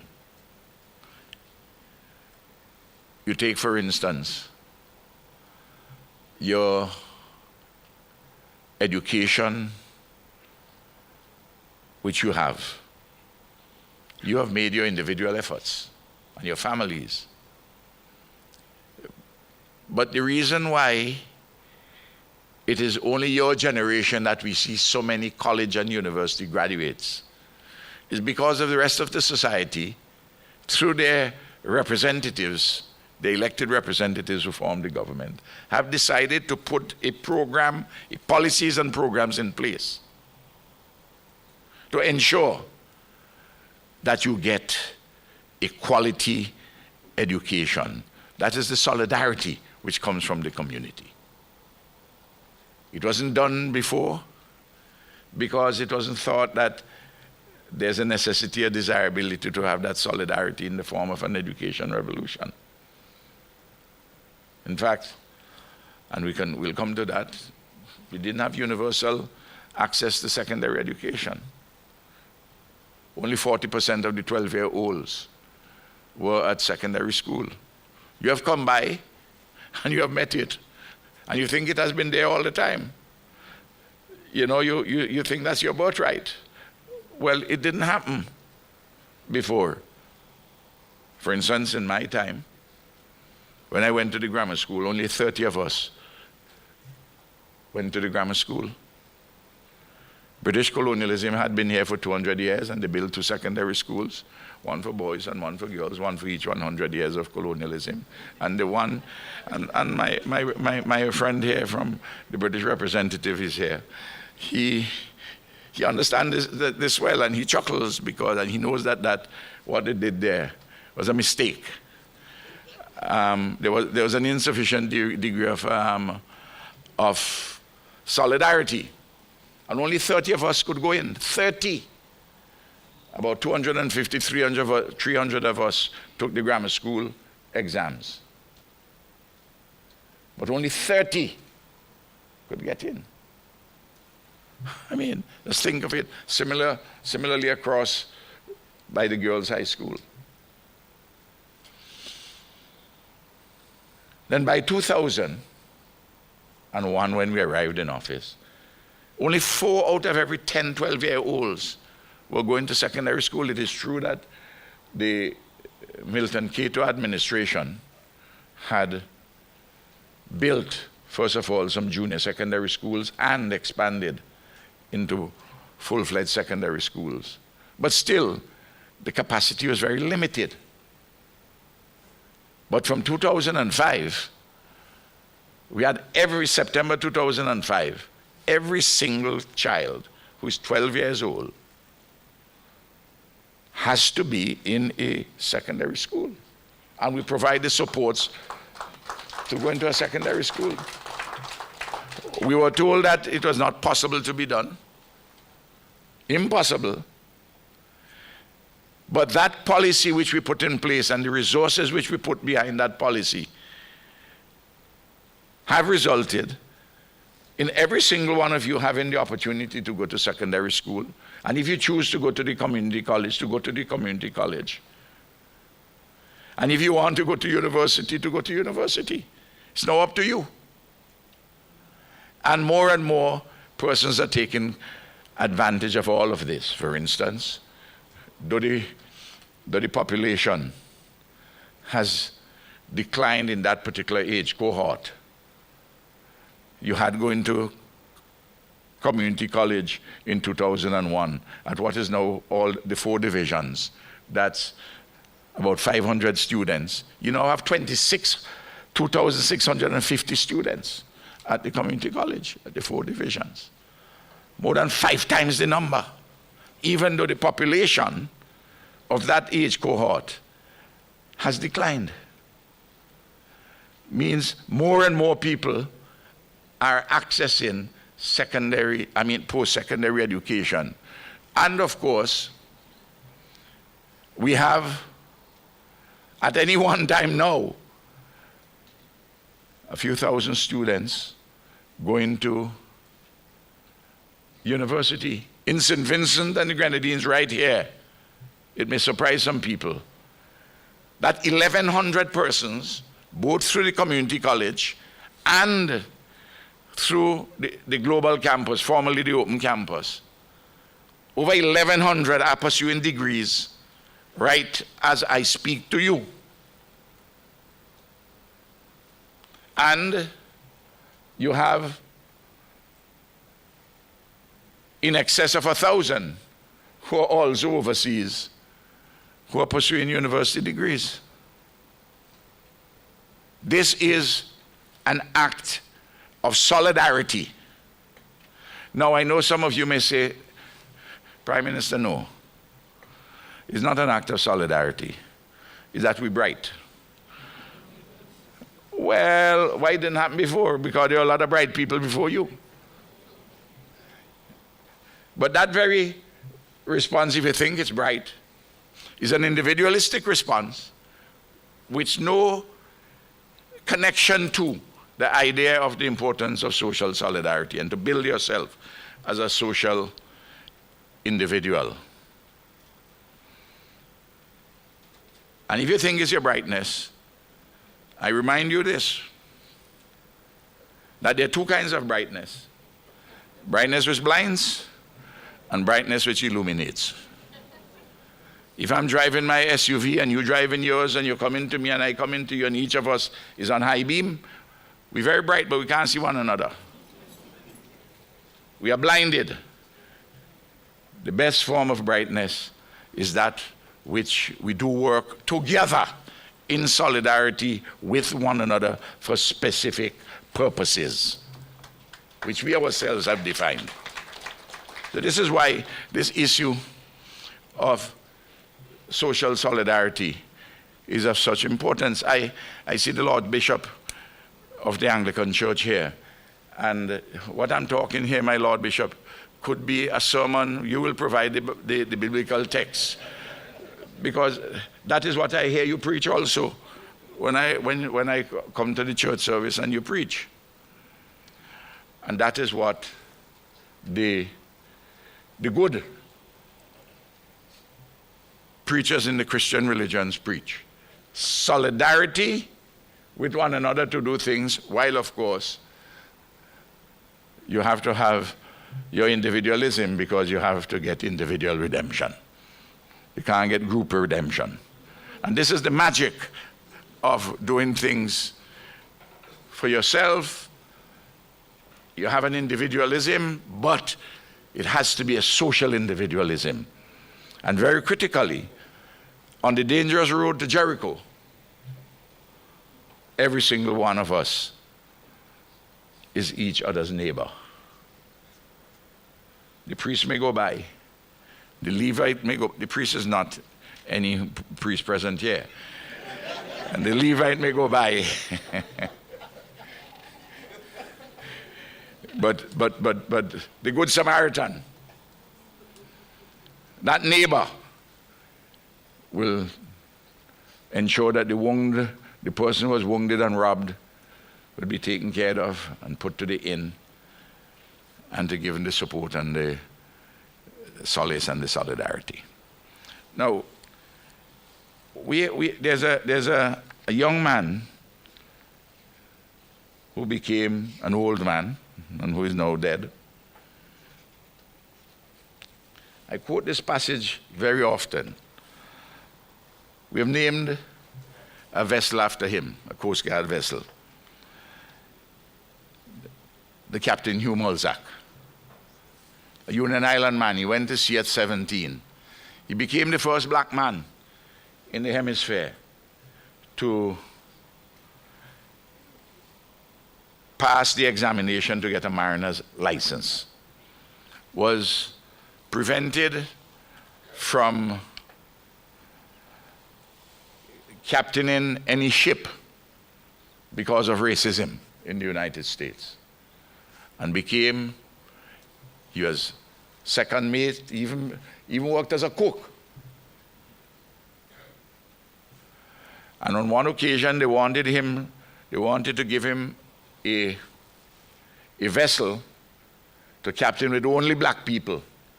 He said no, he's not captaining a ship only with black people. He's not having a segregated fleet. He wants to captain an integrated ship, a ship of oneness. And eventually, of course, he became the captain of one of the liners, the ocean-going liners of the Black Star Company. The Black Star Company was established by the Right Excellent Marcus Mosiah Garvey, revered national hero of Jamaica. And that's the first ship he captained. And then during the Second World War, when they needed people who to captain vessels, they couldn't find enough, and President Roosevelt's secretary to the Navy recruited him, and he captained the Booker T. Washington. And when he landed at Wales, resplendent in his white uniform, a handsome man hailed from Union Island, they marveled about this man. He captained the convoy ship to go across, which accompanied a destroyer. And this is what he said in his autobiography, A Star to Stare By. When one is young, one is likely to look at the world confidently, thrill into the surge of blood through youthful veins, and to feel that no problem is too great to be overcome by one's wit and ingenuity. We disdain cooperative action. We are raised in a competitive society, nursed on the philosophy of rugged individualism, and we rely exclusively upon our individual resources. In later years, one begins to measure one's performance against one's goals and to understand there were problems and obstacles undreamed of. We begin to realize that others too had ambitions and to see ourselves as parts of society, as part of the people. The importance of private goals and selfish dreams diminishes as we understand that our dreams are not really our own, but illusions planted in our heads by a class-dominated educational system, by corrupt newspapers and magazine editors and foolish prophets to lead us away from the common battle of all people for a life of freedom and plenty. And we discover that only in cooperative action can all our individual dreams come true. This is what we are about here with the Prime Ministerial Youth Advisory Council. Now, your chairman, my dear young brother Anson Latchman, said that it is about participation in decision making. It's about advisory function to the government in different areas. And it is also training and experience and preparation for you to do other things, including when you go on past the 35th year, to use this experience of something of value to yourself, but you will also be of value during the time for other people while you're doing this. And this is where I want to see the joinder, what I call the social individual. And the areas on which we have the sectoral group, the professions, agriculture, sports, culture, health, information, technology, tourism, and hospitality, climate change, housing, grenadines, creative industries, business and entrepreneurship, labor, media, church, regional integration and foreign policy, the diaspora, and education. Now, what we have to do, really, is to ensure that each of these sectoral groups will function. And you feed into a larger whole. So you would be doing your work. The core committee would be doing coordination with you as the chairpersons while you work in your individual groups, also to help to provide advice. For example, let's take the issue here, the issues of culture and that of creative industries, in which we have two chairpersons. We have JR and we have our dear chairperson for this evening, Crystal. We are currently embarking upon, we do have a working group in the state administration. We are some distance away along the path to build a very important cultural, artistic, educational, and production hub at Bellevue. And to do 2 satellite hubs, one in Peterborough and one in Trumuka. It would be very important for you to meet that committee, find out what is happening. If you don't meet the whole committee, meet the chairperson of that working group, and to see what ideas you can lend to it. Rodney Small is part of that group by virtue of the fact that he was the individual who was in charge of cultural industries at the Ministry of Culture. But you may have some ideas in addition to what has come to the table already to make what is there better. And if you're satisfied with what is being put an offer to be involved, to make sure that what is being delivered is delivered in accordance with what is the concept. And that's why, Anderson, we need a budget with the resources. I'm quite sure that you would ask for a number which the budget director and the Director General of Finance and Planning would say is too big. But as a matter for which you will have to debate before it reaches to me, reaches to the Minister of Finance and to the Prime Minister. No. The Unity Labour Party government has always been a party for young people. And I'll tell you this, though I am the oldest man in the cabinet and the oldest man in the parliament, you'll see both in the parliament and also in the cabinet. If you don't even see in the cabinet, they will tell you. I always ask about what can the young people do in relation to this matter? What are we doing in respect of the young people?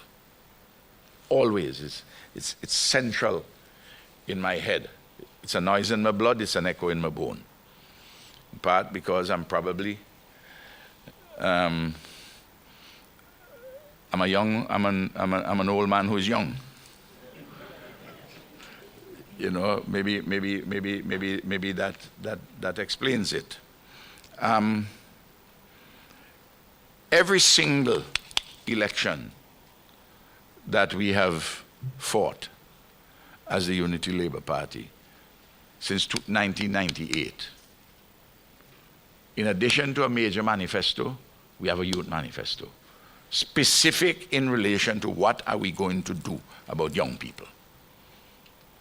And the issues which are covered in those manifestos relate to education, to jobs, to health, to housing, to sports, to culture, the whole array of issues which touch and concern young people.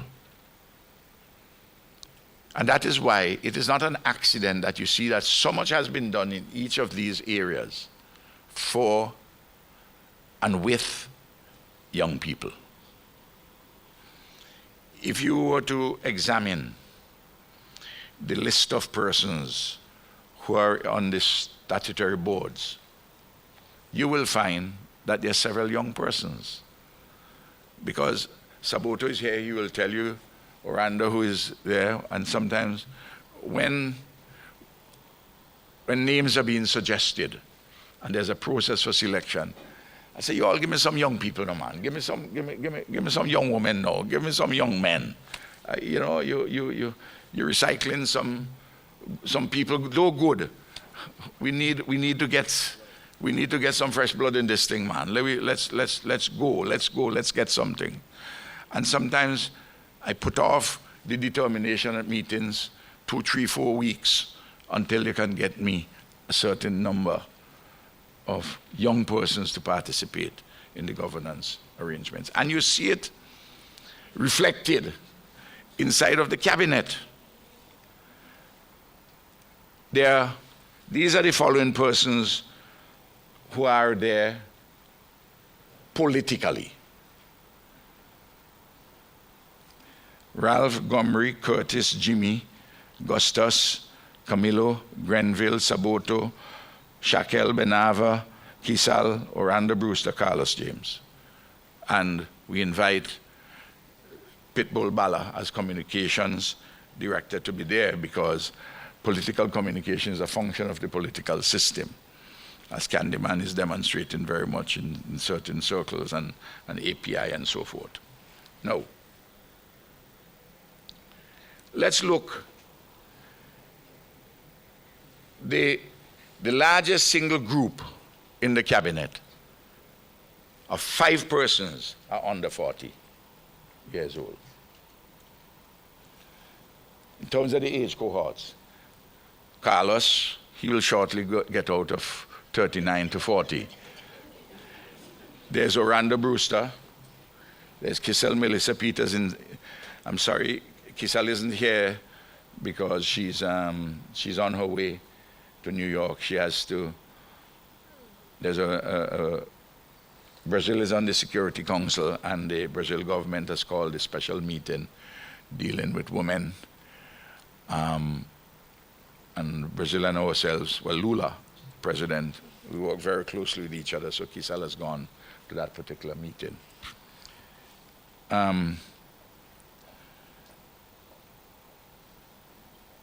So we have Carlos, Orlando, KMP, Benava, Shaquille. Then we have two persons in their 40s, early 40s, Saboto and Grenville, the Attorney General. Saboto has been sitting in that cabinet since he's 27 years old. But he's not yet anywhere near to being an old man. He has had 15 years thus far, because he came on when he was 27. Tremendous experience. Camilo and Gustas, just in their early 50s. Camilo was made ambassador to the United Nations when he was 34, 35. He was, at the time, the youngest ambassador at the United Nations. And I know you may be saying, some may be saying in their head that, well, you'll do that for Camilo because he's your son.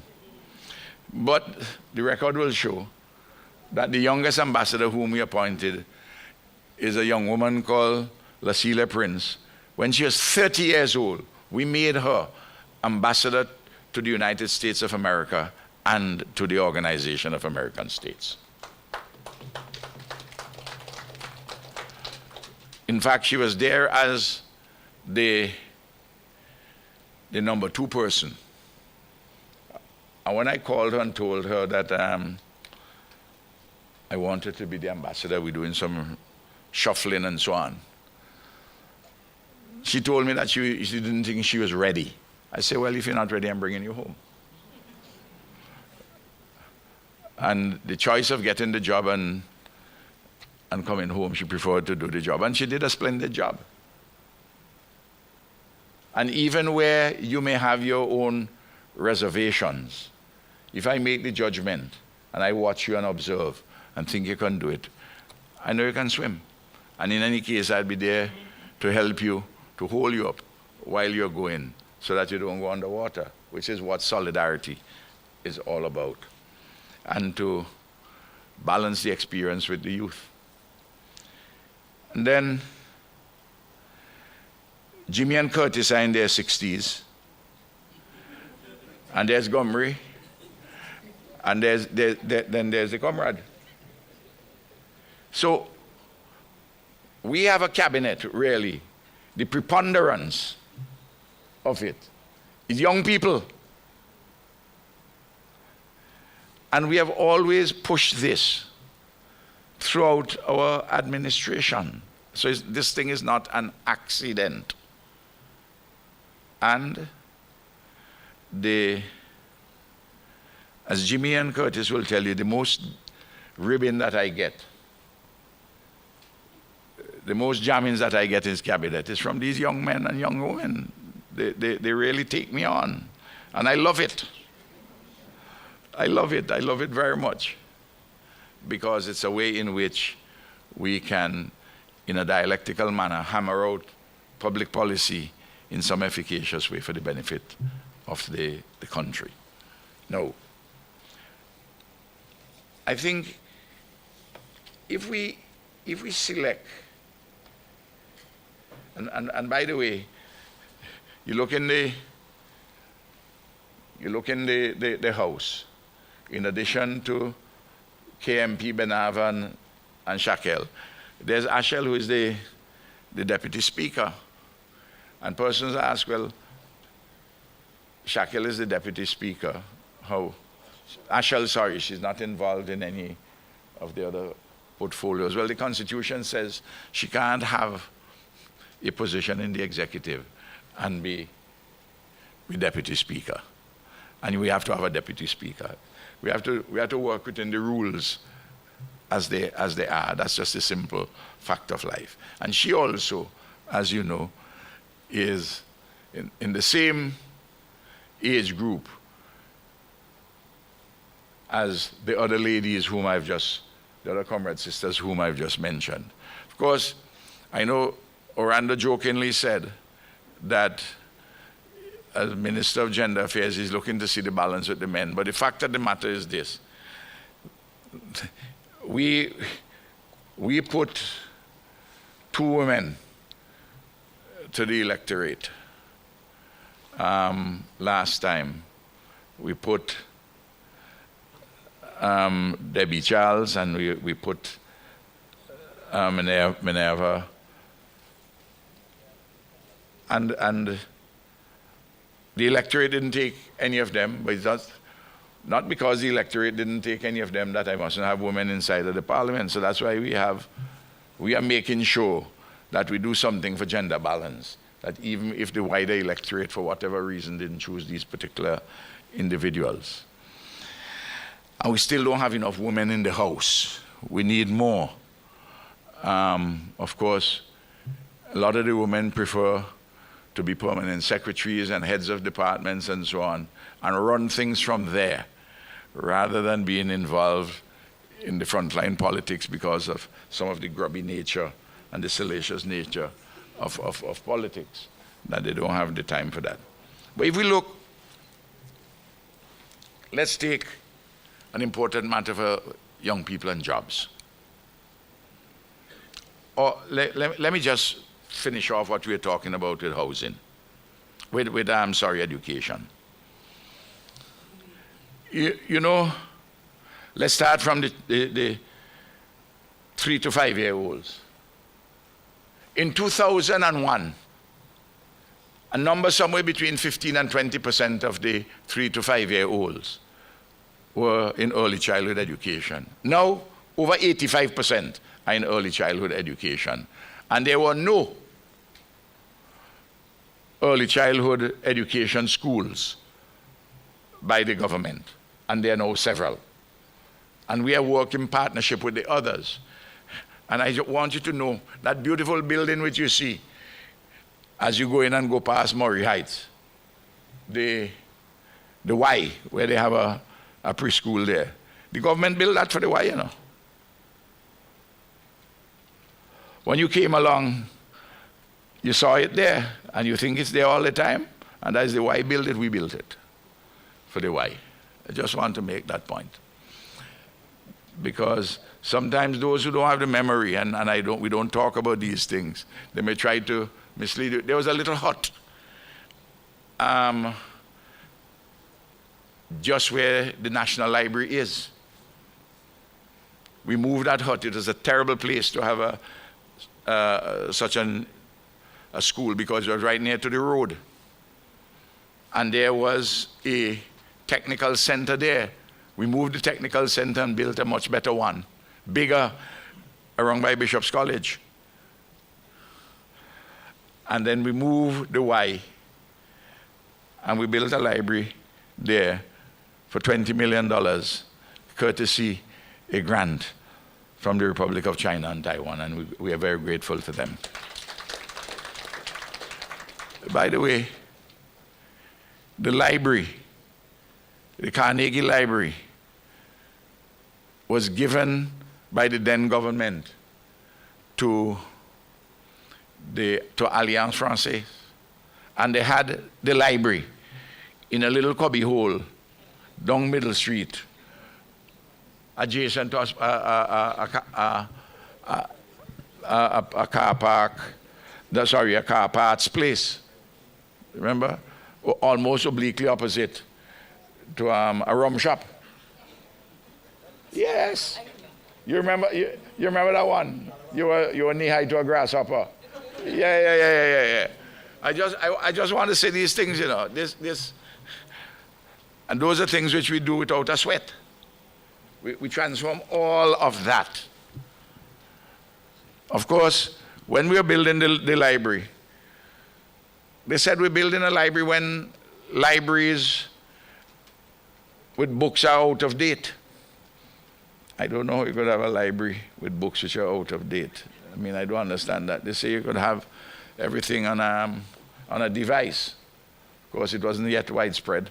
But you can also have the devices, but you also have books. What happened? You're going to do away with books? Just like how we have the education revolution, and they say they have to question the relevance of the education revolution. And that too many people go into university and to college, and better you put people like how the Trumpians in the United States saying, or the conservatives in the United Kingdom, that you must put people, let them all go into apprenticeships.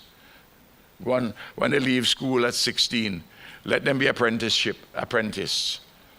And only select a small group of people to go university. That's the elitism which you want to go back to, where you stifle people. And then I hear another one said that we are training people. What kind of education revolution we have? We're training people for developed countries. So what you want me to do? Stop training them so that none can go to developed countries? Or train them and take away their passport and lock them up in St. Vincent and the Grenadines so that they don't go away? No, I want to know, because when I hear this kind of rubbish, all it points to, there's a constituency, it seems, in this country for backwardness. I'm sorry that I'm not part of that constituency, and I wouldn't be part of that constituency. Then you go to the primary school. I'm going to give you some snapshots as to then and now.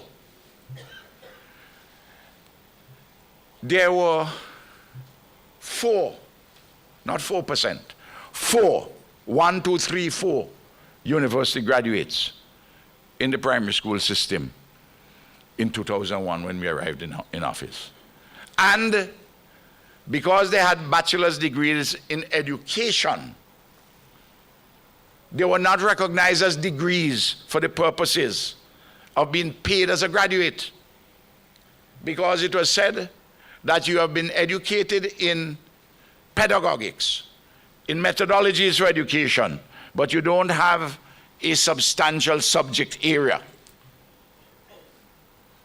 So somebody who has a bachelor's degree in education didn't get recompensed as a graduate, but if you had a bachelor's in history, you would be recompensed. Well, there were no bachelors in history in the primary school, just 4 persons. 4. Of course, we sought that out. You have now about 70% of the persons who teach in the primary schools have university degrees. And you have also, other than 1 or 2 relief teachers, we don't hire people into teaching unless, among the other things, that you have formal teacher education, at least your associate degree in education. That's how we do it. So the improvement of the scores at the primary schools and the manner in which we went along with the CXC and changed the exam from the old common entrance to the CPEA, which involves coursework, which can show the value of students. And we see we're putting out better quality students in terms of the academics than hitherto. And those of my generation don't want to admit this, but the younger persons in the primary school and in the secondary schools are showing that they're brighter than we were at that age, and they're performing better than we were performing at that age. I'm saying something here which for some folks who are my age or close to my age, which is heresy, because they believe that the best book in the world was the Royal Reader. You know what I mean? No. If a man believes that, he believes that, but I'm talking objective. And then, I spoke just now about the secondary schools. And look, the teacher-student relationship, the teacher-student ratio was 30, 40 or more students in the primary school to one teacher. Now you go around the primary schools. I want you to go around the primary schools. And you will see in grade 5 and in grade 6, you will have 15, 20 students. And you have 2 teachers, including specialist teachers for English and specialist teacher for mathematics. All of these changes which are taking place, and you tell me you question the relevance? You want me to go back to half day school? You used to have half day school, you know, Sabi went half day school. A whole set of school, primary school or half day. And that's why when we came to office and we had to build timber buildings, they say, Ralph, build board school for people. Apparently they prefer half day school than a full day school because, you know, you had to be in a wall building. Though I went to the grammar school, of the 6.5 years I went to the grammar school, 5 years I went in a board school because the school that colonialism built was a board school. And it existed there for donkey years. And I didn't feel that I got an inferior education because I was in a board school. And day by day, sweet Jesus, we were able to build the proper secondary schools. And we're building them more and more as we go along. Then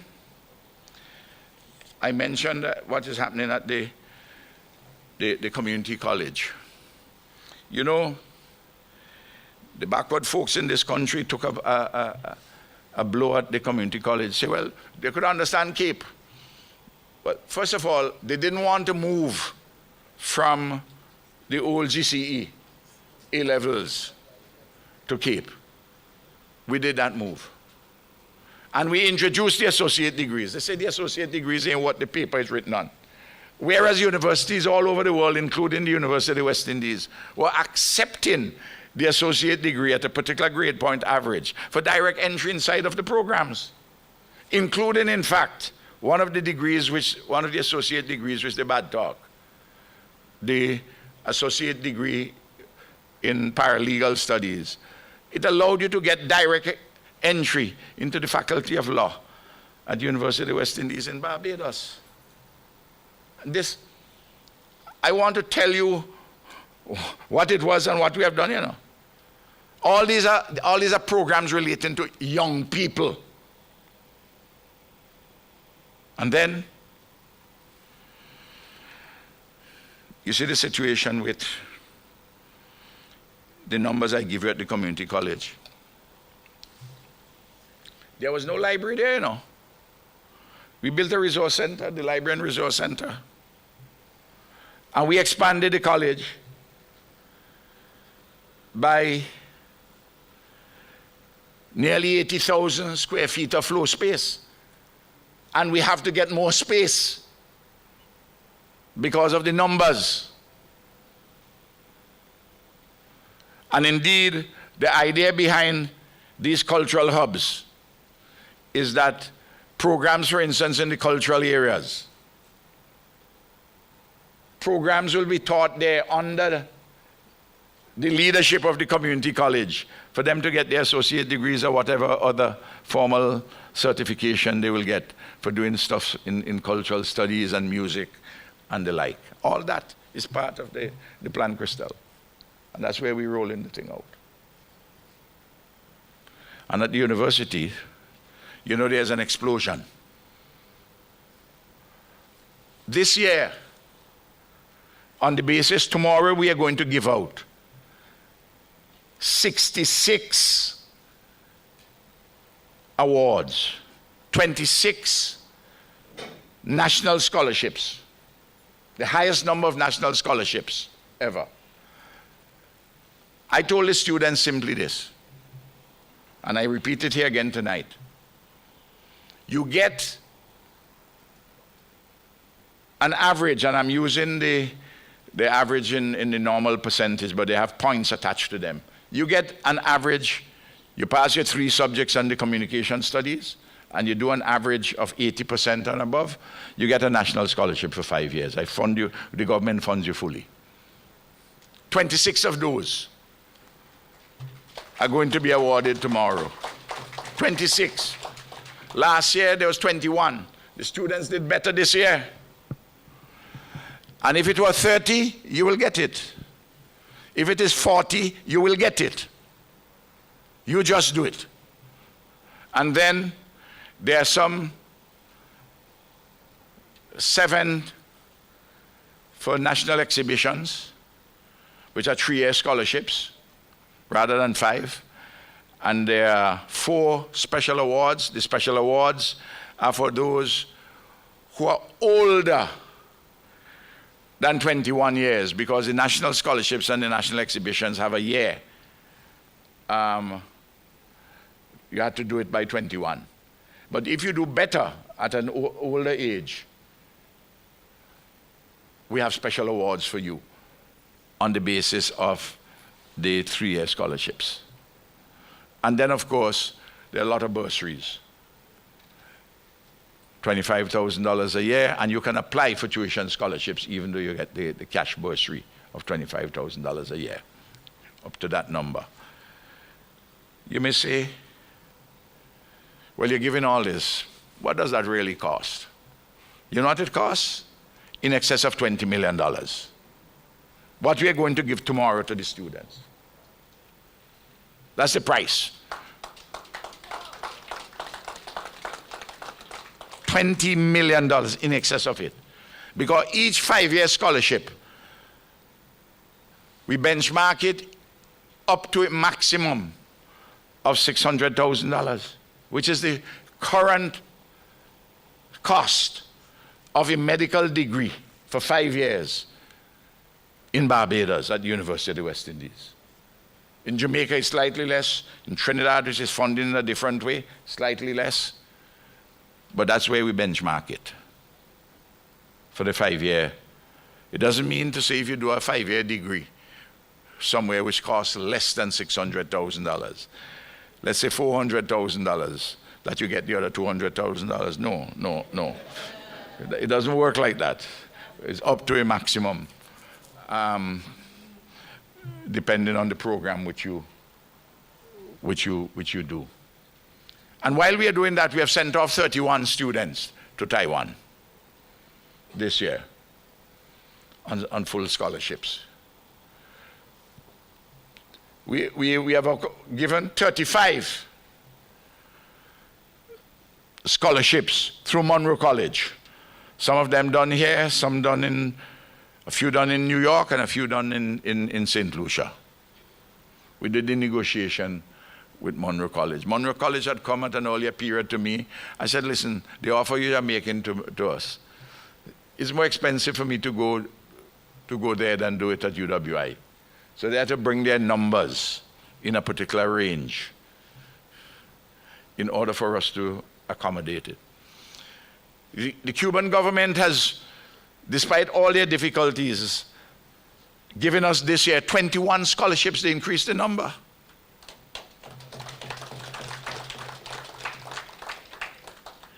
You have 7 of them for degrees in medicine. And about 11 or 12 persons had applied. So only 7 can get there. But some of the other areas are undersubscribed, like some of the graduate work which you're doing. I think you have 4 or 5 of them for graduate work in medicine and some other things. So smaller numbers, because some of the students, for one reason or the other, are not ready to go off and do graduate work. But there is an abundance, and right now in St. Vincent and the Grenadines, let me reiterate, over 1,200 students are doing degrees through the open campus, global campus, and at the community college. And this year, we gave 1,300 tuition scholarships for university.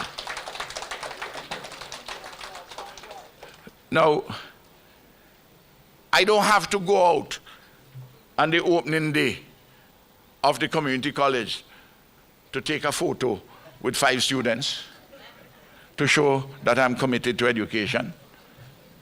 And you put it on Facebook and smile and say, well, yeah, committed to education. when you had half the school, and when you question the education revolution. Kind of rubbish. Then, let's look at jobs. In 2001, or at the end of 2000, there were 30,000 registrants as workers, employees, and own-account persons. 30,000. Remember I tell you that the population, the needle, just barely moved, you know. Right now, Camilo, correct me if I'm wrong, though the number dipped a little after COVID and the volcano, is now 43,000. So the numbers tell you that there are 13,000 persons more as active registrants paying their NIS as workers and self-employed people at the NIS. But the population between 2001 and 2012 only went up by 900 and something. And the bulk of those persons are young people getting jobs. Jobs in the private sector, but also jobs in the state administration. The police force has more than doubled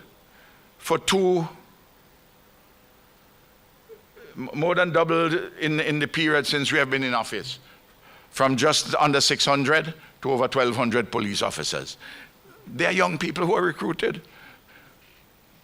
And inside of the police force, I talk about the teachers, inside of the police force, you have a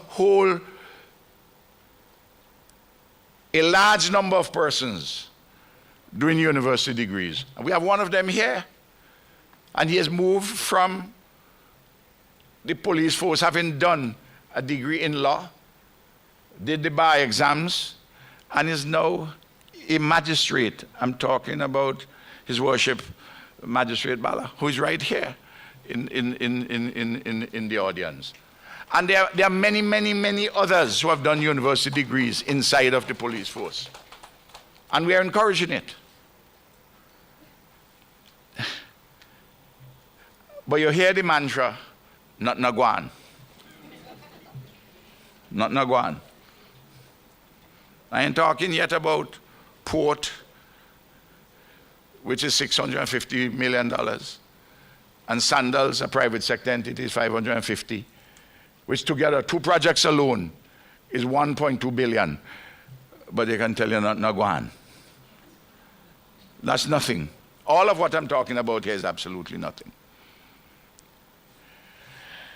Camilo negotiated with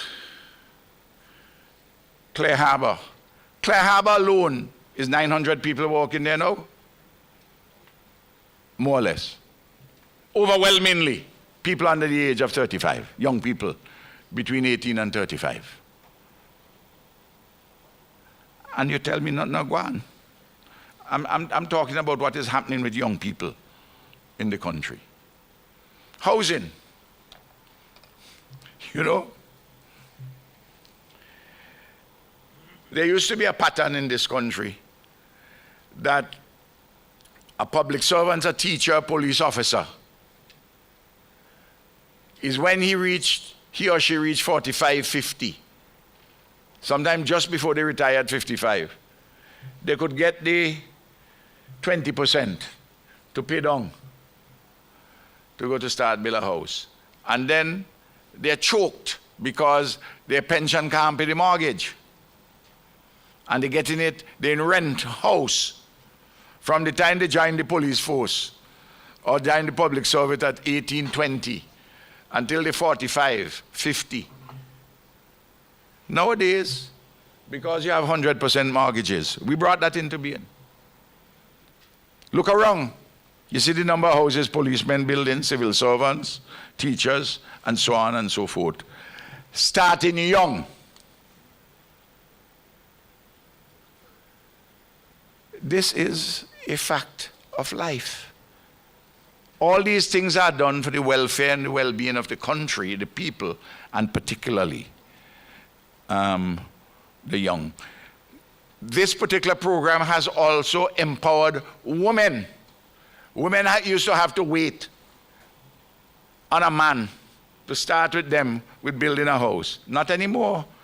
You have your permanent job inside of the civil service or the police and so on.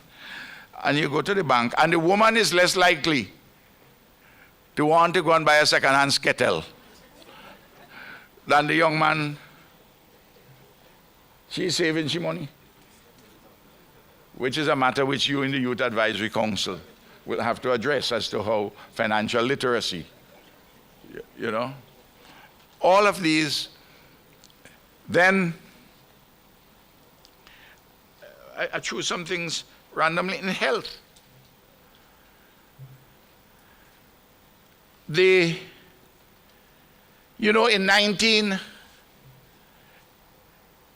1997, Sir Vincent Beat of blessed memory asked the Minister of Health a question. 1997. Asked the Minister of Health a question. When are you going to bring CT scan machine in St. Vincent at the hospital? And the Minister of Health replied and said, talk all kind of roundabout way. And then the punchline said, what are you talking about CT scan? You watch too much General Hospital on TV? Not only do we have CT scan machines, we have MRI. Hospital facilities have been built across the country. And of course, very shortly, a modern acute referral hospital, 132 beds. Ground would be broken on that. Again. And the training of doctors and nurses. People are surprised when I tell them, at the hospital, do you know at the hospital there are 90 doctors? 20 of whom are consultants? Do you know at the hospital, in a partnership which we have devised with the World Pediatric Project, that you have acute pediatric care of first world quality delivered here in St. Vincent and Grenadines free? From birth until you're 21. And then the sport facilities which we have built.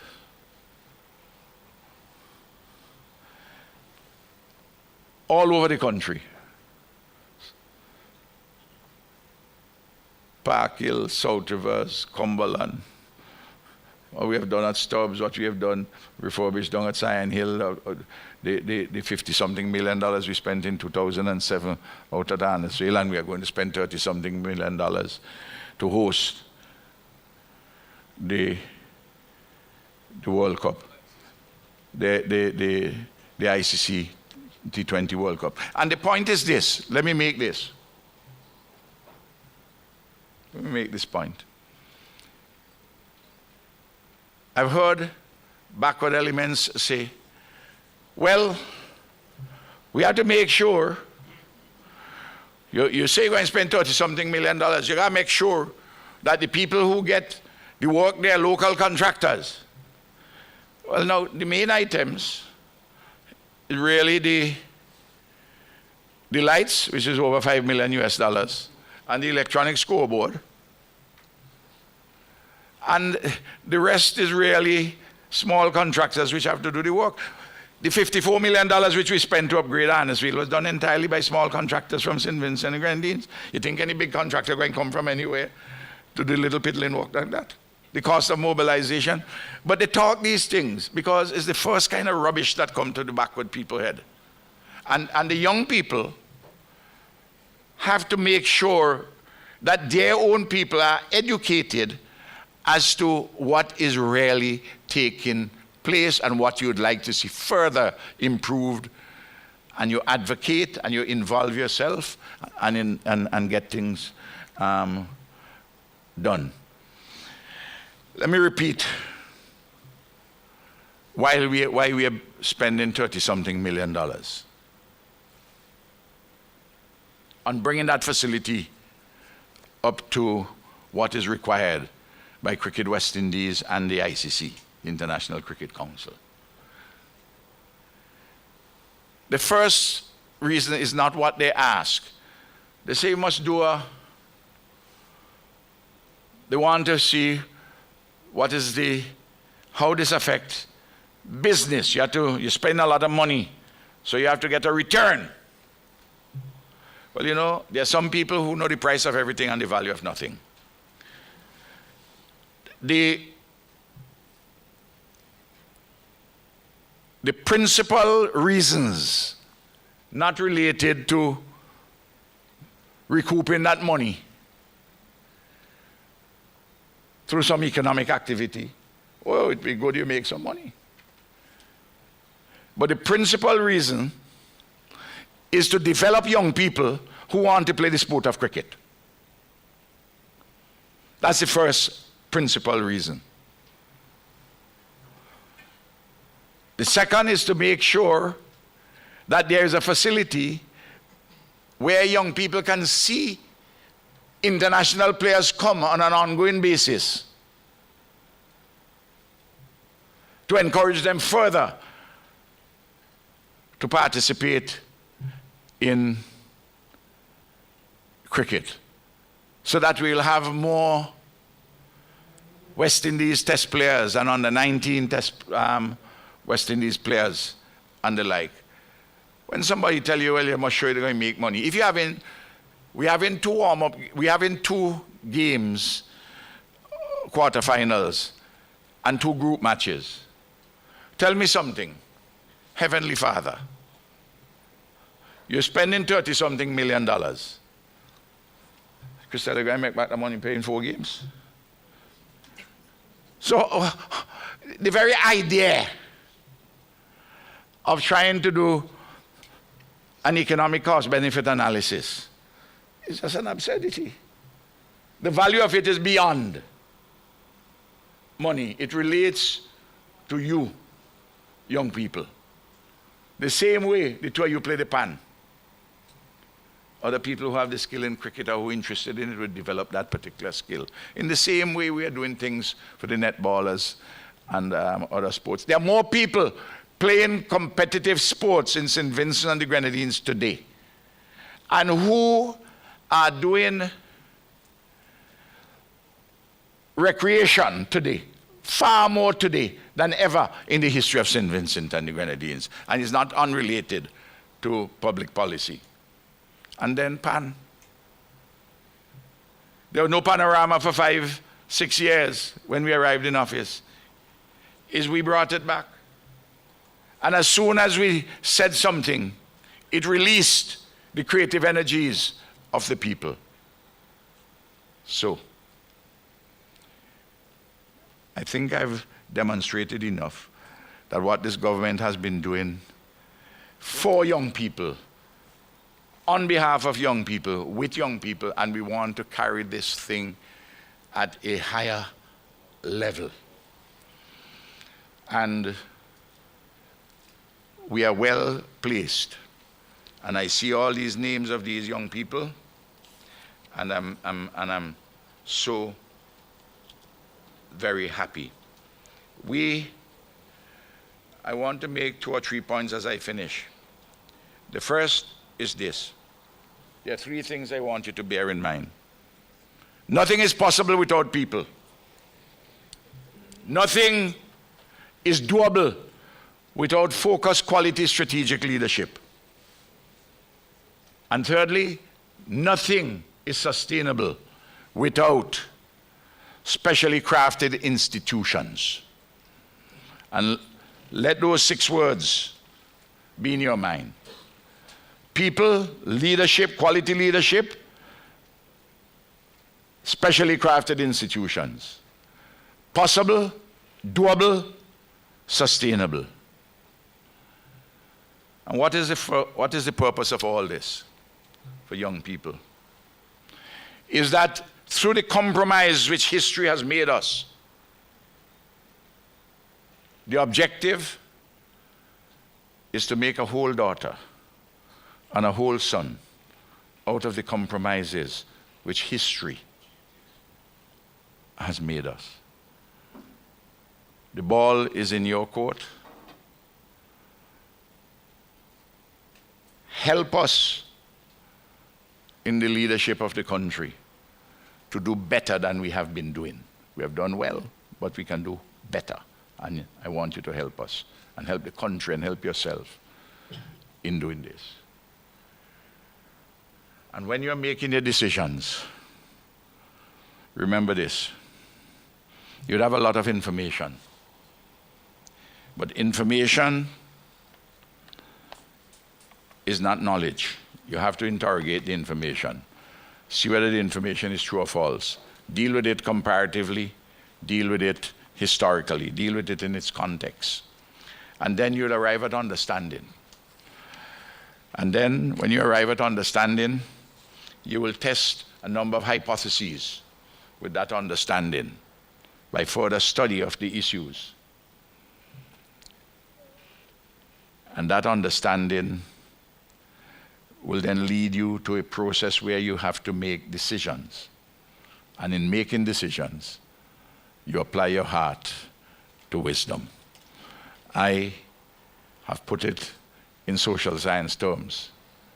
But you read the book of Ecclesiastes, you read the Psalms, you read the book of Proverbs, and the wisdom of the ancient Hebrew people is distilled in what I have just said to you about information, knowledge, understanding, wisdom, and judgment. I'm very pleased to launch formally this Prime Ministerial Youth Advisory Council. So it's been a wonderful evening. Thank you very much.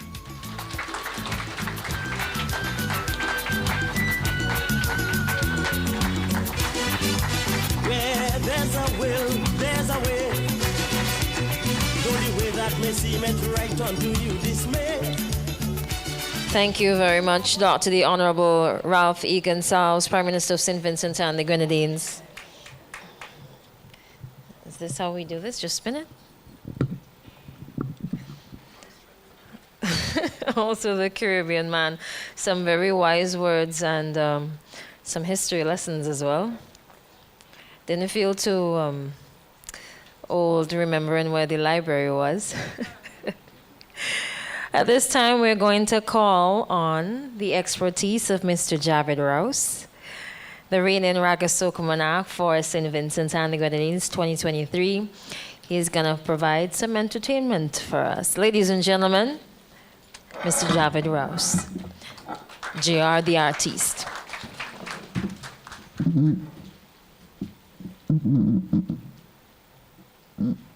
Check, 1, 2. Yeah, it's working. Good afternoon, everybody. Protocol already being established.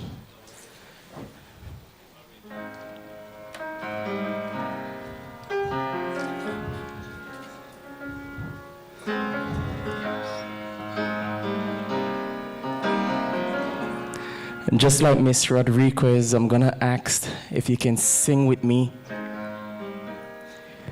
But it's a particular part in this song that I want you to sing with me, right? So your part is gonna go something like this. Say, ah. Think you can do that for me? Let's try it. Say, ah.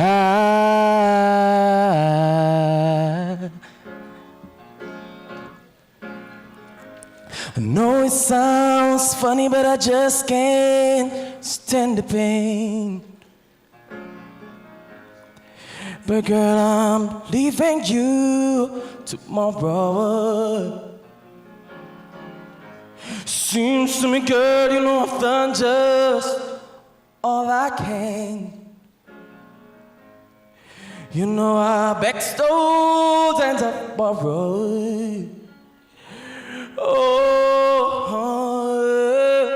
that's why I'm easy. Come on, sing with me. Yeah, I'm easy like a Sunday morning. Say, ah, that's right. That's why I'm easy.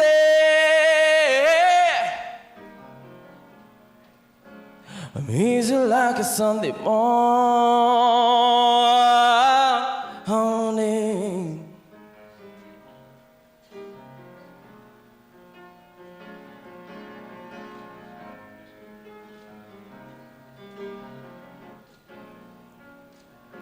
The second verse goes like this. So find this world when anybody wanna put chains on me. You know I've paid my dues to make it. Everybody wants me to be who they want me to be. I'm not happy when I'm trying to fake it. That's why I'm easy. Yeah, I'm easy like a Sunday morning.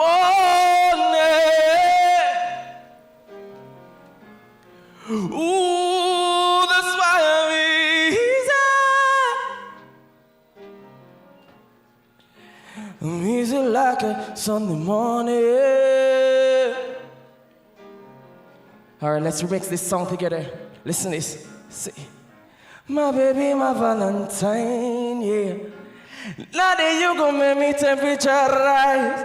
If you leave me, I could die, I swear. You are like the oxygen I need to survive. I'll be honest. Your loving data tonight me. I'm so obsessed.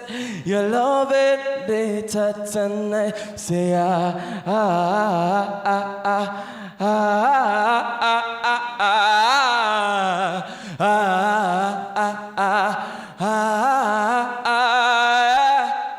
it's why I'm easy.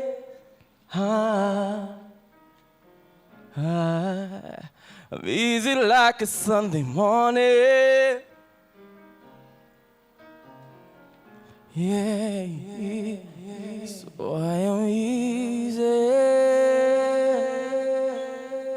Thank you, thank you, thank you, thank you, thank you.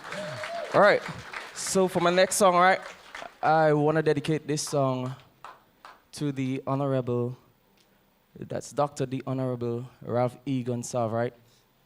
So I know you have a very good memory, but I don't know if you recall back in 2014, I think that's the first time ever that our paths have crossed. I performed this song at the Independence Rally, and this is the perfect time to sing this song, actually. But I remember he was really elated, and he had given me some words of encouragement back then, which have been part of the reason or part of the engine that kept me going for a while now. So Dr. Gonsalves, I just want to say big up to you, and this song is dedicated to you.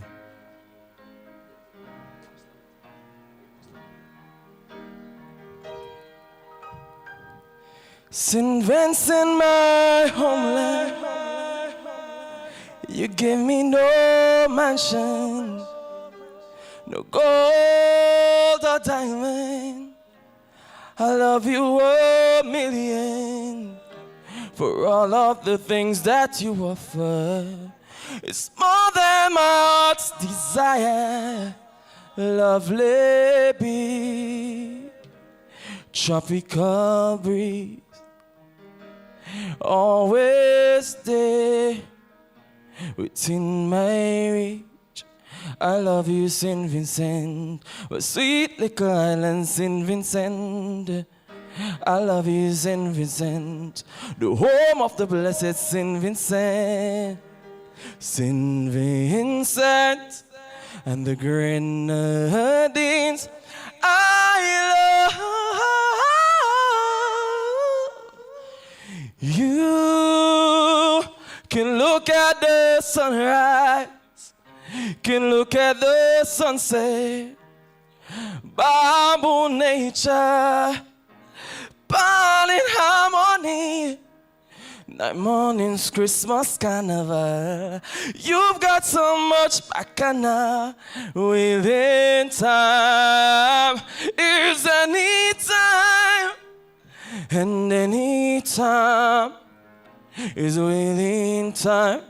I love you, St. Vincent, my sweet little island, St. Vincent. I love you, St. Vincent, the home of the blessed St. Vincent.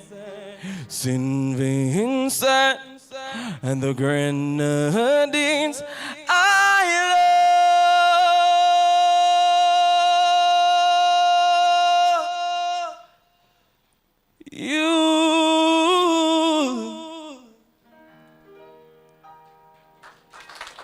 Thank you, thank you, thank you. Ladies and gentlemen, my name is JR the Artist. Thank you for being an amazing audience.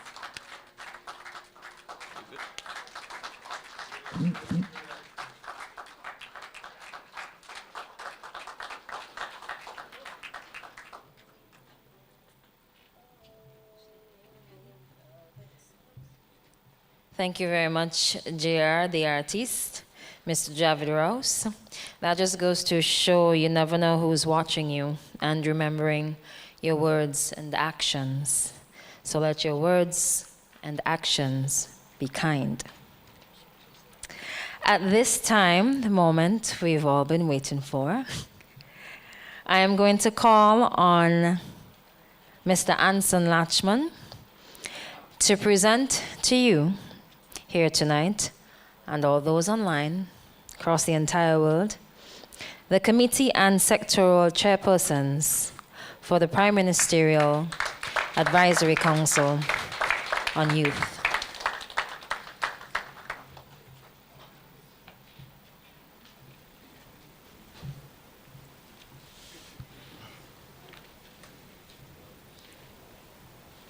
Thanks, Crystal. I know you met some of the members on my committee before, that of Crystal, Kewama, Javid, and you have seen them all over social media. But I think now is the time that you will see us together as a team. I'd like to start with the chairpersons from the sectoral groups, and then we'll proceed on to the core committee. I ask of my members that you stay up so that we can have a group photo together, one that we will publish all over the media.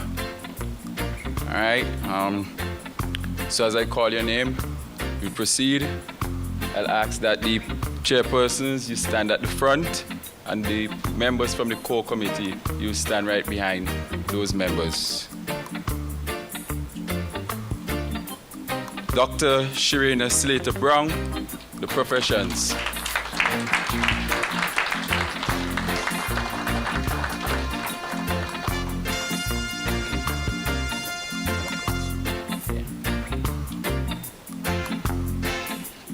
Miss Makeda Green, agriculture.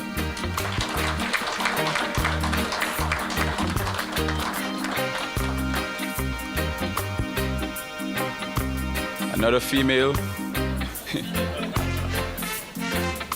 Miss Zena Lewis, and you met her early on.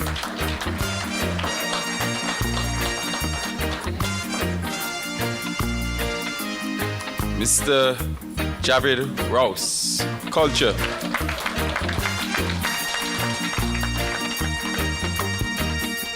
Another male, Mr. John Keel, health.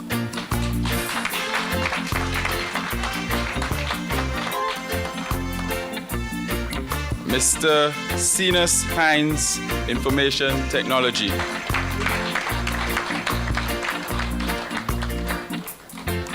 Miss Zulika Lewis, Tourism and Hospitality.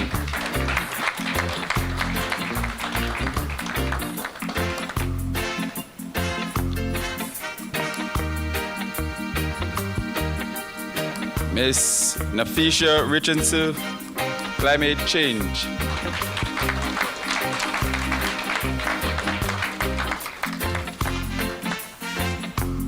Mr. James Campbell, Housing.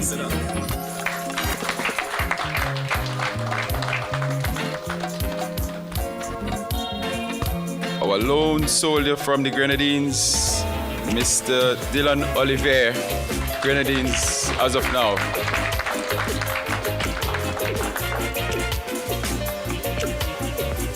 She has been with you all night. Miss Crystal Oliver, Creative Industries Chairpersons for tonight's event.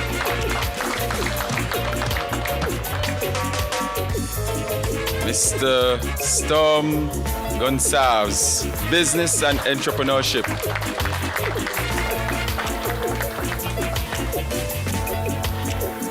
Miss Sophia Jackson, Labor.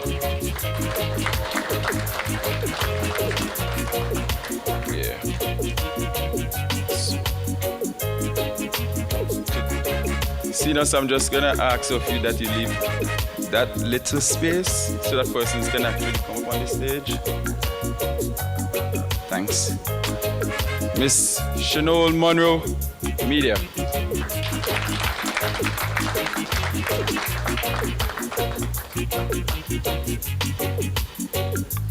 Mrs.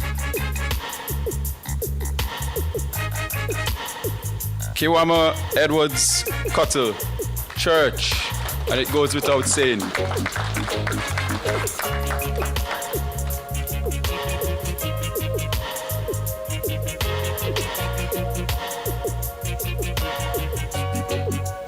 Might just be able to hold everyone at the front there.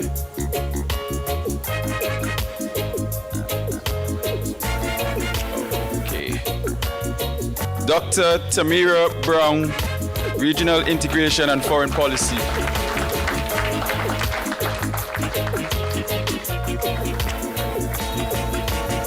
Miss Nyala De Freitas, Diaspora.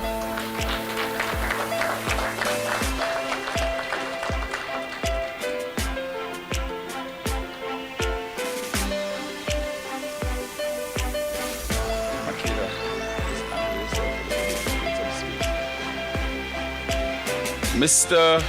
Cavill Hazelwood, Education.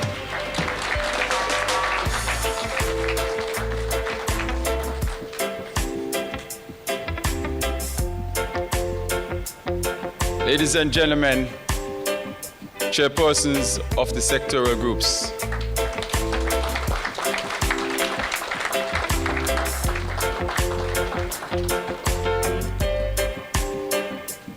Now I'll be presenting to you the core committee. You know, the photographers, they want a nice picture, but we'll rectify that issue soon. Miss Orika McKenzie, committee member.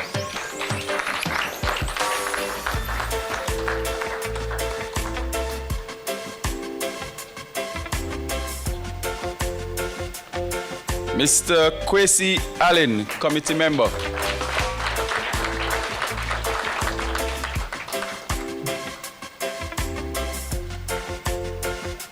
Miss DeBrun Burke, committee member.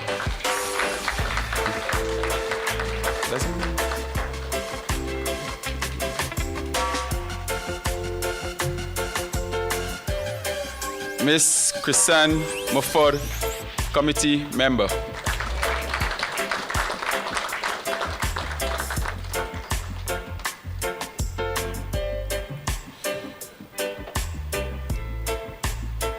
I don't know if I should apologize, but Mr. Darren Rodan John, another committee member, is currently in Taiwan pursuing his PhD. So unfortunately, he will not be here. He'll be out until January, but I know he's present in spirit and he's looking online.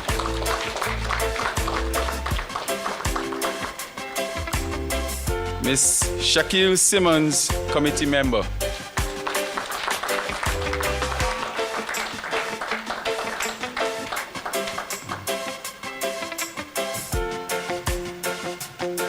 Mr. Augustine Ferdinand, committee member.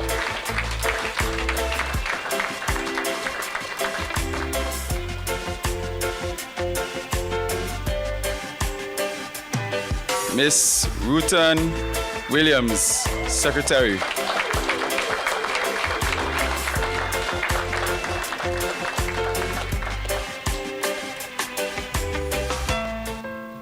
Senator Shaquille Bob, parliamentary secretary and advisor.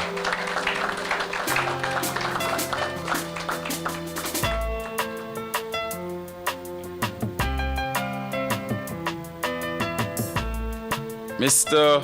Rodney Small, Deputy Chairman and Panman.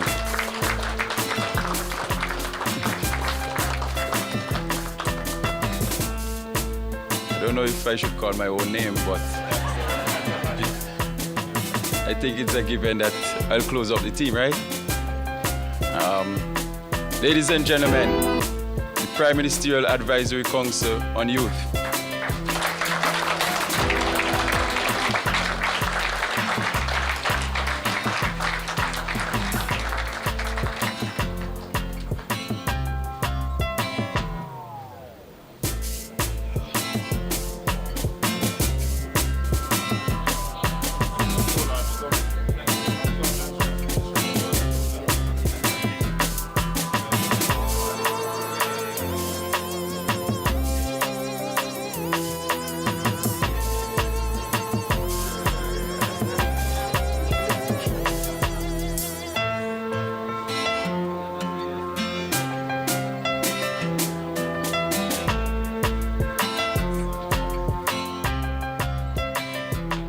So just in case you're now joining us, this is live coverage of the launch of the Prime Ministerial Advisory Council on Youth from the Methodist Church Hall in Kingstown.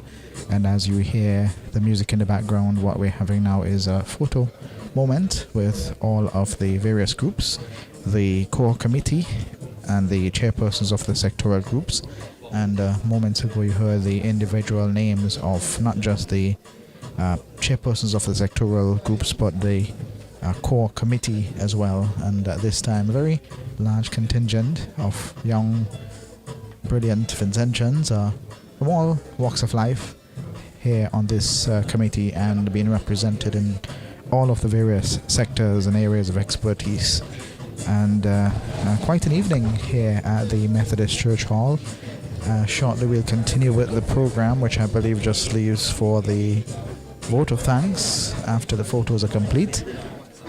Dion John, our general managers, stopped by the broadcast booth for a bit and is here. Your thoughts? Impressive to say the least. Good evening to our listeners, wherever you are. Good time of day to you in your part of the world. Impressive is the word I'll use. At the center of all of this is the word youth or young. Yes. And we look forward to the work of this committee. And no doubt we've got to give them fullest support and cooperation. It's a new initiative, and we look forward to see what they have in the offing. Yes, and as we get ready to wrap up as well, we recognize those joining us on the online platforms. VC3 Television on television channel 114 on the page as well, the Agency for Public Information, and of course on the page of the National Broadcasting Corporation, and to you all listeners on 107.5 and 90.7 FM. One of our newly recognized members of the committee, or council rather, will now do the vote of thanks. Good evening, ladies and gentlemen. Please allow me to adopt the protocol that has already been established. I stand before you tonight with a profound sense of gratitude and privilege as we conclude this momentous gathering of the launch of the Prime Ministerial Council on Youth. I think you will agree with me that tonight's program was quite an excellent one. I'd firstly like to thank our chairperson, Mr. Anson Latchman, Miss Crystal Oliver, the in-house chaplain of the Prime Ministerial Advisory Council, Miss Kewama Edwards-Cottle for a very powerful opening prayer, Mr. Akron Sam and Luke McBarnett for the beautiful rendition of the national anthem of St. Vincent and the Grenadines, as well as Kaya Rodriguez, Zena Lewis, Javed Rose for entertaining us tonight. Vinci have talent. Undoubtedly, too, we have been encouraged by Senator Shaquille Bob, who gave the charge to youth advancement and empowerment, as well as the Honorable Arando Brewster, who holds the youth portfolio and remains invested in all things youth-related in St. Vincent and the Grenadines. To Dr. the Honorable Ralph E. Gonsalves, Prime Minister of St. Vincent and the Grenadines, as well as Cabinet, thank you for your expressed confidence in all the members of this committee to serve in different sectors and to champion the cause of youth development in St. Vincent and the Grenadines. Your vision and leadership have led to the formation of this council. You have now laid the foundation for empowering and engaging young minds.